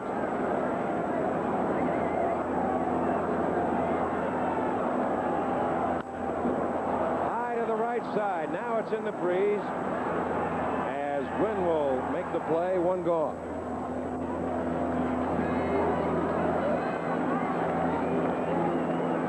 And that'll bring on the right fielder, Keith Moreland. Sandberg at first, Garvey to hold. 1 out, 1 on. We're at the bottom of the 7th inning. And the Cubs on top, 4-2. I was surprised Garvey didn't say something. I was too. Moreland has doubled, he's singled and scored, and he's flying to right.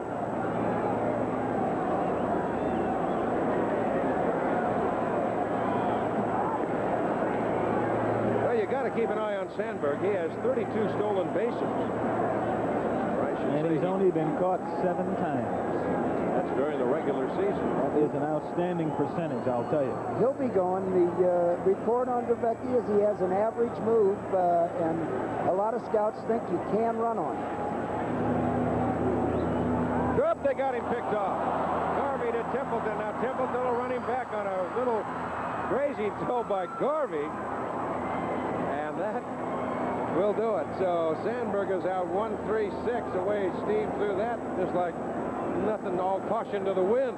Well, Sandberg was guessing. He was going the minute Dravecki made a move. He didn't even try to get back. He was on his way. If the ball went to home plate, he had it stolen. If Dravecki went to first base, he's picked off. That's exactly what happened. Well, there's a lot of times when you're going to steal a base, you just are committed and you're going to go and take off. That's what happened there. He got caught with his hand in the cookie jar that time. That's it. Tough play for Wiggins, but he's there to make the catch, and the side is retired. The Cubs are gone in the seventh. We're through 7. 4-2, Chicago. Well, coming up shortly will be ABC's World News Tonight. Let's check in with Peter Tinning to see what stories we'll look at tonight. Well, Don, we've been keeping half an eye on the game because one of the things we have to brace for on World News Tonight is an appearance by our commentator, George Will. I mentioned it first because he certainly qualifies as one of our planet's most devoted Cub fans. On a more serious note, we'll be reporting on the first active FBI agent ever to be arrested and charged with spying for the Soviet Union. And there's also a study in tomorrow's New England Journal of Medicine, which will interest a lot of people. It is on the benefits and dangers of exercise. And we'll have a report on that. Have a good game. Don? Thank you, Peter. As we go to the top of the 8th inning, Gary Templeton leading it off as he has the count of ball and a strike. And Henry Cotto is your new left fielder for the Cubs. And I can guarantee you that Templeton was taking the first 2 pitches, trying to get on base. Now the Padres need 2 to tie. Kurt Bavacqua down in the on-deck circle. He will hit for Dravecki. That's low, and there goes Davis. And well, they got the big man up down there in the bullpen, so I'm sure it won't be long. 2-0 pitch was called a strike. There's Smith down in the bullpen. Templeton has bounced to second twice, and here comes Jimmy Fry. He might have already seen enough, Earl. No, I wouldn't think so. Not unless he can take a little time. Well, I'm sure he's not going to hesitate, Earl, to bring the big guy in there. Oh, no. They've got the shadows creeping out there. Only need 6 more outs. And once again, you look at the Goodyear Blimp Enterprise overhead from Pompano Beach, Florida. The pilot is Captain Don Glaskonak from Randolph, Ohio. And a cameraman up there this afternoon, Charlie Mitchell. Boy, they've had some pretty shots. Well, Jimmy's heard what he wants to hear. He's satisfied. Well, what he did was bought a little time there. Let his pitcher in the bullpen get warmed up. Trout's only thrown 69 pitches up to this point, so it's possible that he could go 9 if he stays out of trouble. But he walks Templeton, and indeed, the Padres are 1 swing of the bat from making this a tie ball game. The second walk of the afternoon. Well, Donnie, you know, they really don't hit a lot of home runs, so I'm sure they're not thinking home run right now. One of the guys that hits home runs for him, Greg Nettles, with 20 home runs on the bench. I'm sure as soon as we see Lee Smith, we might see Greg Nettles get a bat. Well, you see Bavacqua with only 1. See that number at Wrigley Field, 4 for 31. The Padres on the year during the regular season only hit 109. So what Dick Williams will try and do right here is try and get some of the rabbits running if he can. Well, Earl, will we get a little cat and mouse right now between managers? There's the strike to Bavacqua. You got Templeton at first with good speed. The Cubs on top 4-2. Deacon Jones down in that dugout. There's Jimmy Fry over in the Cub dugout. Threw that ball by him. Trout has reached back and come up with some speed on the fastball. It wasn't a strike. He's back here. That ball is up in the strike zone. Throwing the ball 90 miles an hour in the 8th inning. I knew he could. Outside the count 1-2. Dernier moves in a couple of steps as he looked at the flags in center field. They're blowing right straight in. Moreland straight away and right. Dernier fairly shallow center, with Cotto with good speed straight away and left. chopper, and that'll be foul. Mr. Babak was no stranger to pinch hitting, that's for sure. He has kept himself in the big leagues by pinch hitting. That's right. The last 7, 8, 9 years, just as a part-time player. He's got 7 hits and 30 trips this time, and he's 1 home run has come as a pinch hitter. And there's Big Goose in the bullpen. Well, they got to hold him right there. They got to try and get within breathing range, and they are that right now. I'll tell you what, they tie this ball game up the way the lights go here, and it gets a little bit dark. It'll be real interesting to see what happens with Lee Smith and Rich Gosses on the mound, both throwing the ball between 97 and 100 miles an hour. We might be here the next week trying to score. That could be. Look at that stat on Kurt. Ranks 5th among active players with 75 career pinch hits. I remember all those strikeouts in the All-Star game, if you can remember back when Gooden and Valenzuela were striking everyone out. Well, it was twilight. I don't want to take anything away from them because they're both outstanding and great. But it's tough to see. You bring these 2 guys in, and it'll be tough to make contact, pal. Right side, Sandberg could be 2. DeBoa for 1. Back to Durham, the double play.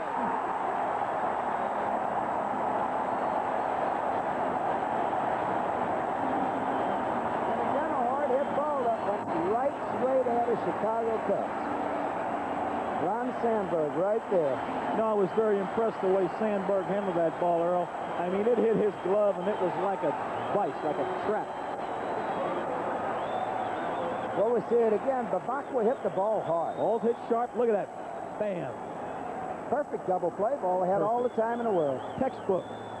Take pictures and run that one back. Package it and sell it. How long can things keep going your way? Here's Alan Wiggins, the leadoff hitter. He takes a strike. I'm sure the Cubs are only hoping for another couple hours. Maybe a few minutes.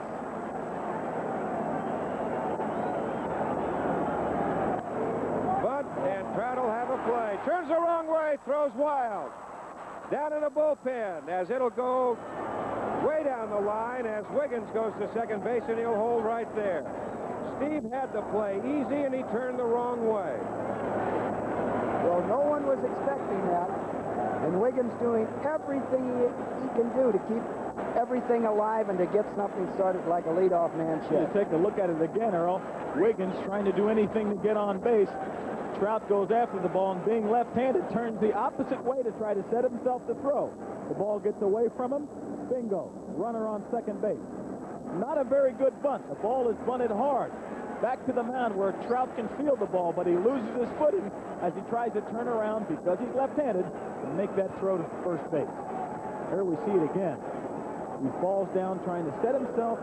Now, I wonder if he'd have been better off just completely doing a 360. That's exactly right. He got on the ball in a hurry. The ball was bunted sharply enough. All he had to do was make a 360 and make a nice toss over to Durham. Here's Gwynn. That will take care of it, though, as Cotto is in left field. And that was number 3. So the Padres are turned away in the 8th. No runs, no hits in air. They leave a man. We go to the bottom of the 8th inning. And the Cubs are on top of the Padres, 4-2. Well, indeed, that could possibly happen. One more for the road. They're trying to pick that up here this afternoon. And there's even some of the fans that are happy in the trees. And be sure to join ABC Sports next Monday night for another exciting game on Monday Night Football as Joe Montana leads the San Francisco 49ers against Phil Simms and the New York Giants live at 9 o'clock Eastern Time. New pitcher, Craig Lefferts. And there's a number of people on this San Diego ball club that really think that Craig could be the MVP of this team. Say takes a strike 0-1. Well, he's another pitcher with what they call just an average fastball. His real good pitch is a screwball, especially to right-handed hitters. He can get right-handed hitters out. See his numbers 3 and 4 on the year with a 2.13 ERA. He's the man that the Padres used to go to Gossage. And when I played with the Yankees, they used Ron Davis in that position, and some players are absolutely outstanding at it. Here's the fellow that's done that for the Padres. That's to right center field, playable, Gwynn to the alley. And it's out number 1. Well, you take a look at his motion here. He doesn't go into a full windup. Doesn't have as much to do. He had problems earlier with his control. There you see the stretch, almost a half motion. Consequently, he's got better control of the strike zone. Well, Leffert, 27 years old, born in Munich, West Germany, now makes his home in Tucson, Arizona.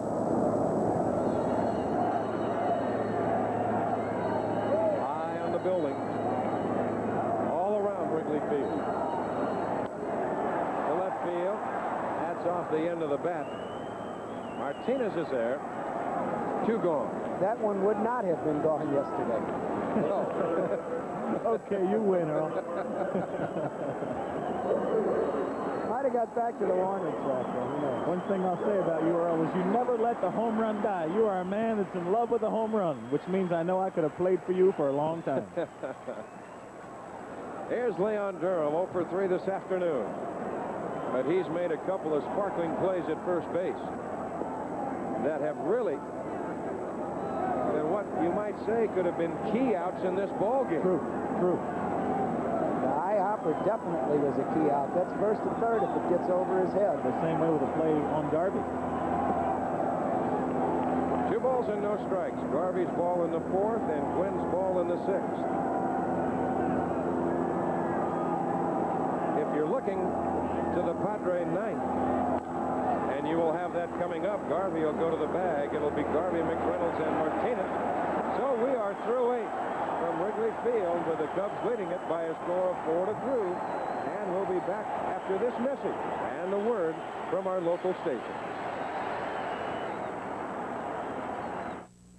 I'm here with Governor Jim Thompson, the governor of Illinois. Why no friendly wager with Governor Duke Magian in California? Well, I made the offer. I bet him a day of salmon fishing on Lake Michigan, but I think he probably knows that the Cubs are going to do it, and I think he probably doesn't want to admit that there's great fishing anywhere but California. So I'll try again when I get out there tonight. I suppose a lot of hooks in the 9th inning. Back to the booth with Don Drysdale.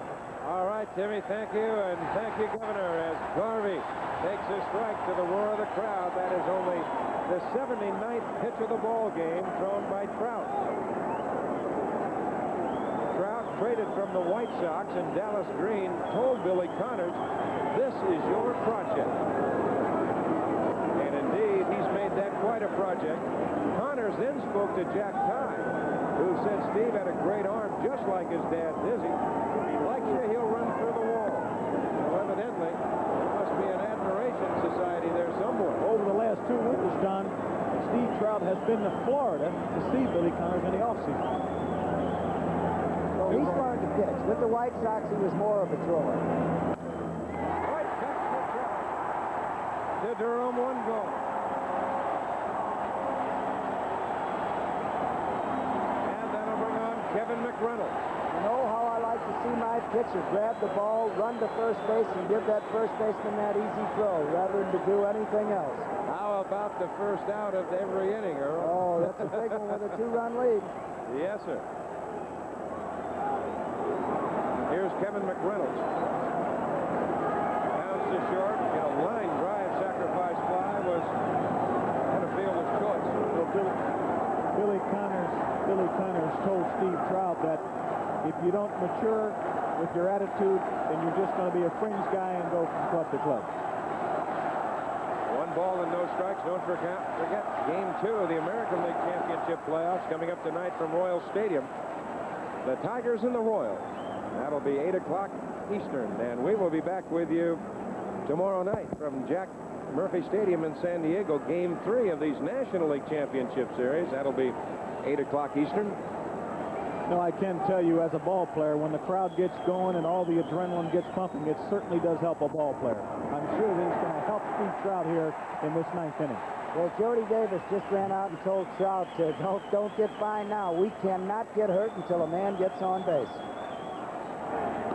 That's outside. 3-1 the count. Sometimes the harder you want to throw a strike, the harder it becomes. Well, I'm sure he's excited right now. Time call. That's high, but time was Oh, my, oh, my. Time was was called. Third base umpire called time, and Boa spotted it, and so did Jody Davis. We might be back to a 3-1 count and nobody on base. That's exactly what it is. You're going to get a rhubarb here. Instead of the tying run coming to the plate, there was no pitch.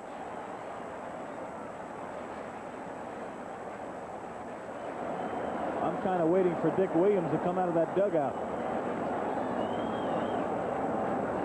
Well, he called it in time. I think Dick saw him call it, too. He's looking right out there at him. Well, we know Dick saw him call it, or he'd be out there.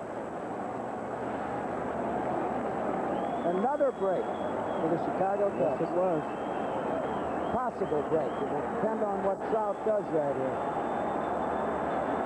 He walks him anyway.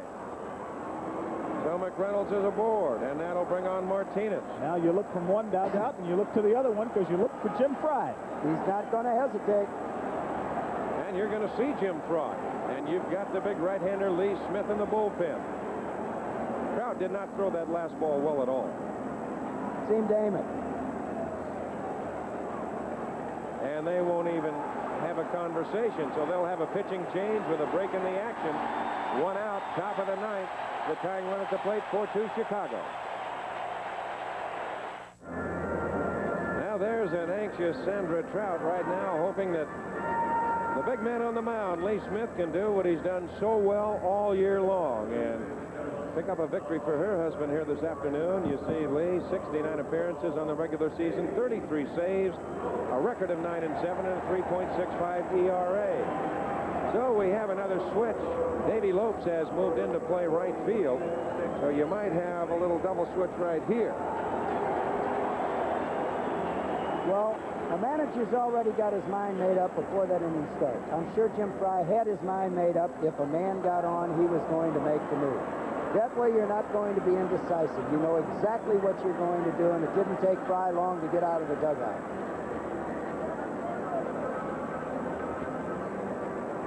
It'll be Martinez, the scheduled hitter, with Kennedy on deck. That's the story. There's one out, one on. And we're in the top of the ninth inning. The Cubs on top by 2. The tying run at the plate in Martinez, a young man that was in the Cub organization, moving over to the Padres in the deal this spring. As you see, Martinez 1 for 3 this afternoon. He singled his first time at bat of the middle, but after that, he has grounded twice to Boa, and that is what he doesn't want right here. You know, I will say that the San Diego Padres have had their chances today, Don. They have not gotten a base hit in order to break the Camel's back, but they have certainly had their opportunities. On that outside corner, 0-1. And there won't be any mystery about what Smith is going to try to do. He's going to try to overpower him. The pitch was 97 miles an hour. They've had him clocked at over 100 miles an hour this year in San Francisco, or else I'm sure that Mr. Martinez is geared and ready. Pops him up foul. That'll be out of play and just below us. So the count very quickly is 0-2. You talk about 97, and that one was 99, going in and out of the shadows. How do you like that? I tell you, there are not very many pitchers in all of baseball that throw any harder than that. If there are, then I haven't heard very much about it. And yet Martinez, to me, looked like he had that bat around it. You know, just didn't miss it by much. I know Jack Morris was up around 96, 97 last night, and Gossage and Ryan can get up there, but you're not going to see much harder than this guy's throwing. Well, Durham is holding the runner on, and I don't see much sense in that. Just outside, and the crowd comes to their feet. So they do a little wishful umpiring here. Look at that ball go in and out of the sunlight, and I mean just missed it. 100 miles an hour. This man is 6'6". Got him on a breaking pitch. That's almost impossible to hit that ball right there. You've got to gear up to hit a 100-mile-an-hour fastball, and if he throws you a curveball or anything off speed, you just have to hope that you either don't swing or it's so far outside that it's not a strike. But that ball happened to be on the plate and was a strike as well. On the corner, knee high. Oh, my. Now here's Terry Kennedy. 0 for 3 this afternoon. They're on their feet here, Don. They're ready, and they're geared and poised. strike and a late call. 0-1 the count. That was not a good pitch. Look at this call. Watch for his right hand. A little closer than I thought, but I still think it was low out of the strike zone. He still hasn't called again. And now Durham is way back at first base. 100 miles an hour.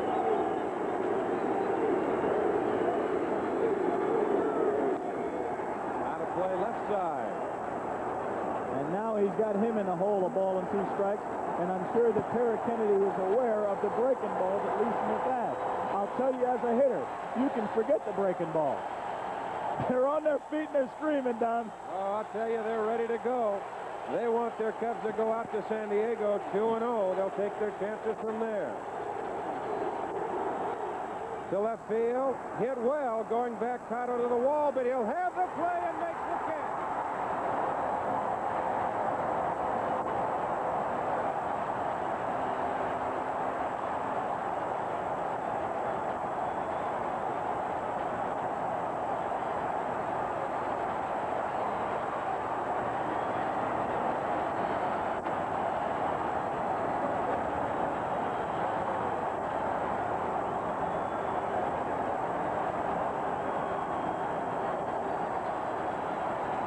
So the congratulations for Lee Smith as he saves it for Steve Trout, who pitched a whale of a ball game. It sent Cotto to the wall as the Cubs jump out to a commanding lead in the second game of the series. The Cubs 4, the Padres 2.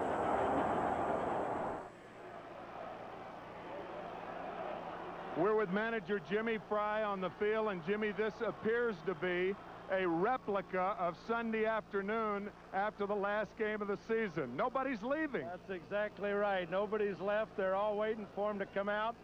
I don't think they're going to come out yet. We got a big hill to climb yet, Jimmy. We got one more game to win. We win one more game, we'll have a lot of chances to do some celebrating. You obviously remember back in 1982 when California won their first 2 games at home and went to Milwaukee and lost 3 in a row. And some others. I can remember some World Series where we thought we had people buried and they come back to beat us. So until you get that last out, you ought not to be celebrating. And the same rotation is going to stand pat for San Diego? I'm going to go with Eckersley, probably Sanderson in the 4th game now. No thoughts of coming back with Sutcliffe in game 4? Well, I don't have to be specific now, so I'm going to hedge a little bit. We'll see how it goes. And we'll see how it goes back with Don Drysdale in the booth. Donald? Thank you very much, Timmy. And right here with me is Richie Phillips, of course, the representative for the Major League umpires. And Richie, can you tell us what is happening so far? Well, I had a 3-hour meeting with Bobby Brown last night, the president of the American League, and this afternoon, right after the ball game, I'm going to be meeting with Chubb Feeney. I'm making every effort that I can to try to bring this thing to the ultimate resolution. I need some cooperation from the baseball people. I think that at some time they're going to come to a realization of the contribution that the umpires make to the game, and they'll compensate them accordingly, Don. I think the biggest story that we have heard down on the field from the players is, why did they wait this long? How could this happen? I don't know why they've waited this long. I think they're stonewalling us to give a message to the players because they've got the player negotiations coming up this year. They're very concerned about it. They just negotiated the $200 million a year TV package.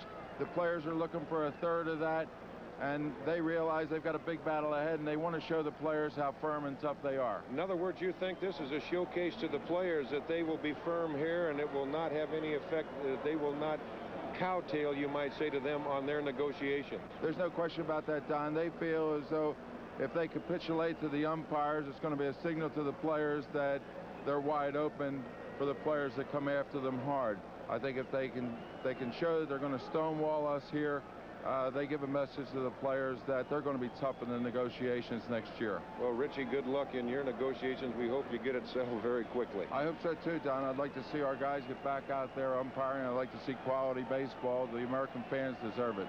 Thank you very much. Right now, let's go back down to Tim McCarver.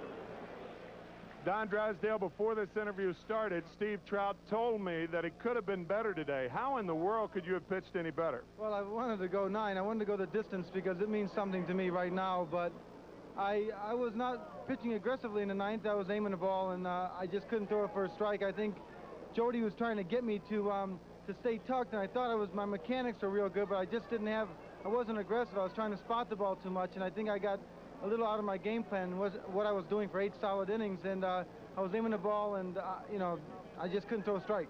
Why did it mean that much more to you to have a complete game today? Well, because I didn't pitch that many complete games last year, and it's important for me to stay out there for the duration of the game because I've trained real hard for everything, and I know that I can go it. And this is something special because I had a lot of friends in stands. And, of course, I guess you did what you wanted to today by keeping the ball in play on the ground. You only struck out 2, but you made them, you only walked 2 also, but you made the Padres put the ball in play on the ground. Yeah, the walk to Wiggins, it really hurt me, and he ended up scoring, and that's going to be the case most of the time, but my game is just to let them hit ground balls and let Rhino, and hopefully they hit it to somebody. You know, I've had games where they've hit the plate and bounced up, and I've let a few runs in. But basically, I'm taking my chances with my ground ball, and hopefully they hit it to somebody. And with Rhino and Boa playing up the middle, you know, those 2 guys are extremely defensive players, and along with their offense. But still, I got to take my chances with that. Steve Trout took his chances today in an 8 1/3 inning, striking out 2. And allowing only 2 runs as the Cubs beat the Padres 4-2. Now let's go back up to the booth to Don Drysdale. Well, thank you very much, Timmy. And, of course, when you look at this crowd, and if you've witnessed any of these crowds around Wrigley Field throughout the course of the year, you will notice that they just don't leave. They stay, they linger, they enjoy, they savor. It's been 39 years since they've had a chance to do anything. As a matter of fact, it was really almost 39 years to the day that they picked up their first victory, and that was in the 1945 series against the Detroit Tigers. So you've got to know that, guys. Earl and Reggie, you've got to appreciate that fact. Well, I certainly can appreciate what Steve Trout is talking about. He was talking so fast and trying to get so many things in because he's just surely excited the way this crowd has been reacted, the way the Cubs have played. And it shows when he starts to talk, he's just trying to say 4 or 5 things at one time. That's because they're winning. Well, he did a tremendous job on the mound today. I don't know how he could expect to have pitched any better. I thought he pitched an outstanding ball game. He stayed within his game plan. A couple times during the ball game, we saw him start to overthrow, but regained his composure, kept the ball down. Again, I say that the man throws over 90 miles an hour. He can go by some hitters up when he's pitching well, and he did today.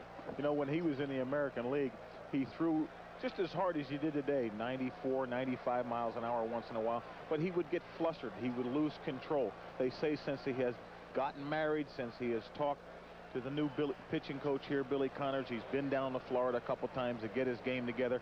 I saw today that he does have his pitching game together. Well, don't forget, he did indeed have that game together, but tonight it'll be game 2 of the American League Championship Series from Royal Stadium in Kansas City, Missouri. It'll be the Tigers and, of course, the Kansas City Royals. And don't forget, tomorrow night will be coming your way 8 o'clock Eastern. Tonight is 8 Eastern. Tomorrow 8 Eastern with the National League Championship Series.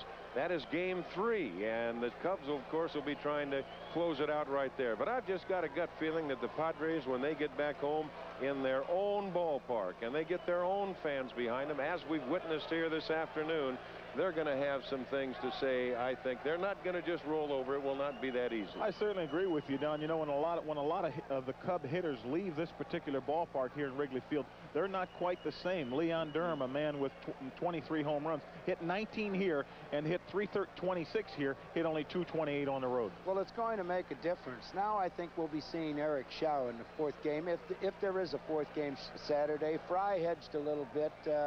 He's got a little something to play with, and he can afford to give Sutcliffe that little extra day. Well, don't forget to stay tuned for tonight's game, the Royals and the Tigers from Kansas City. For Reggie and Earl and Tim, I'm Don Drysdale saying good afternoon from Chicago.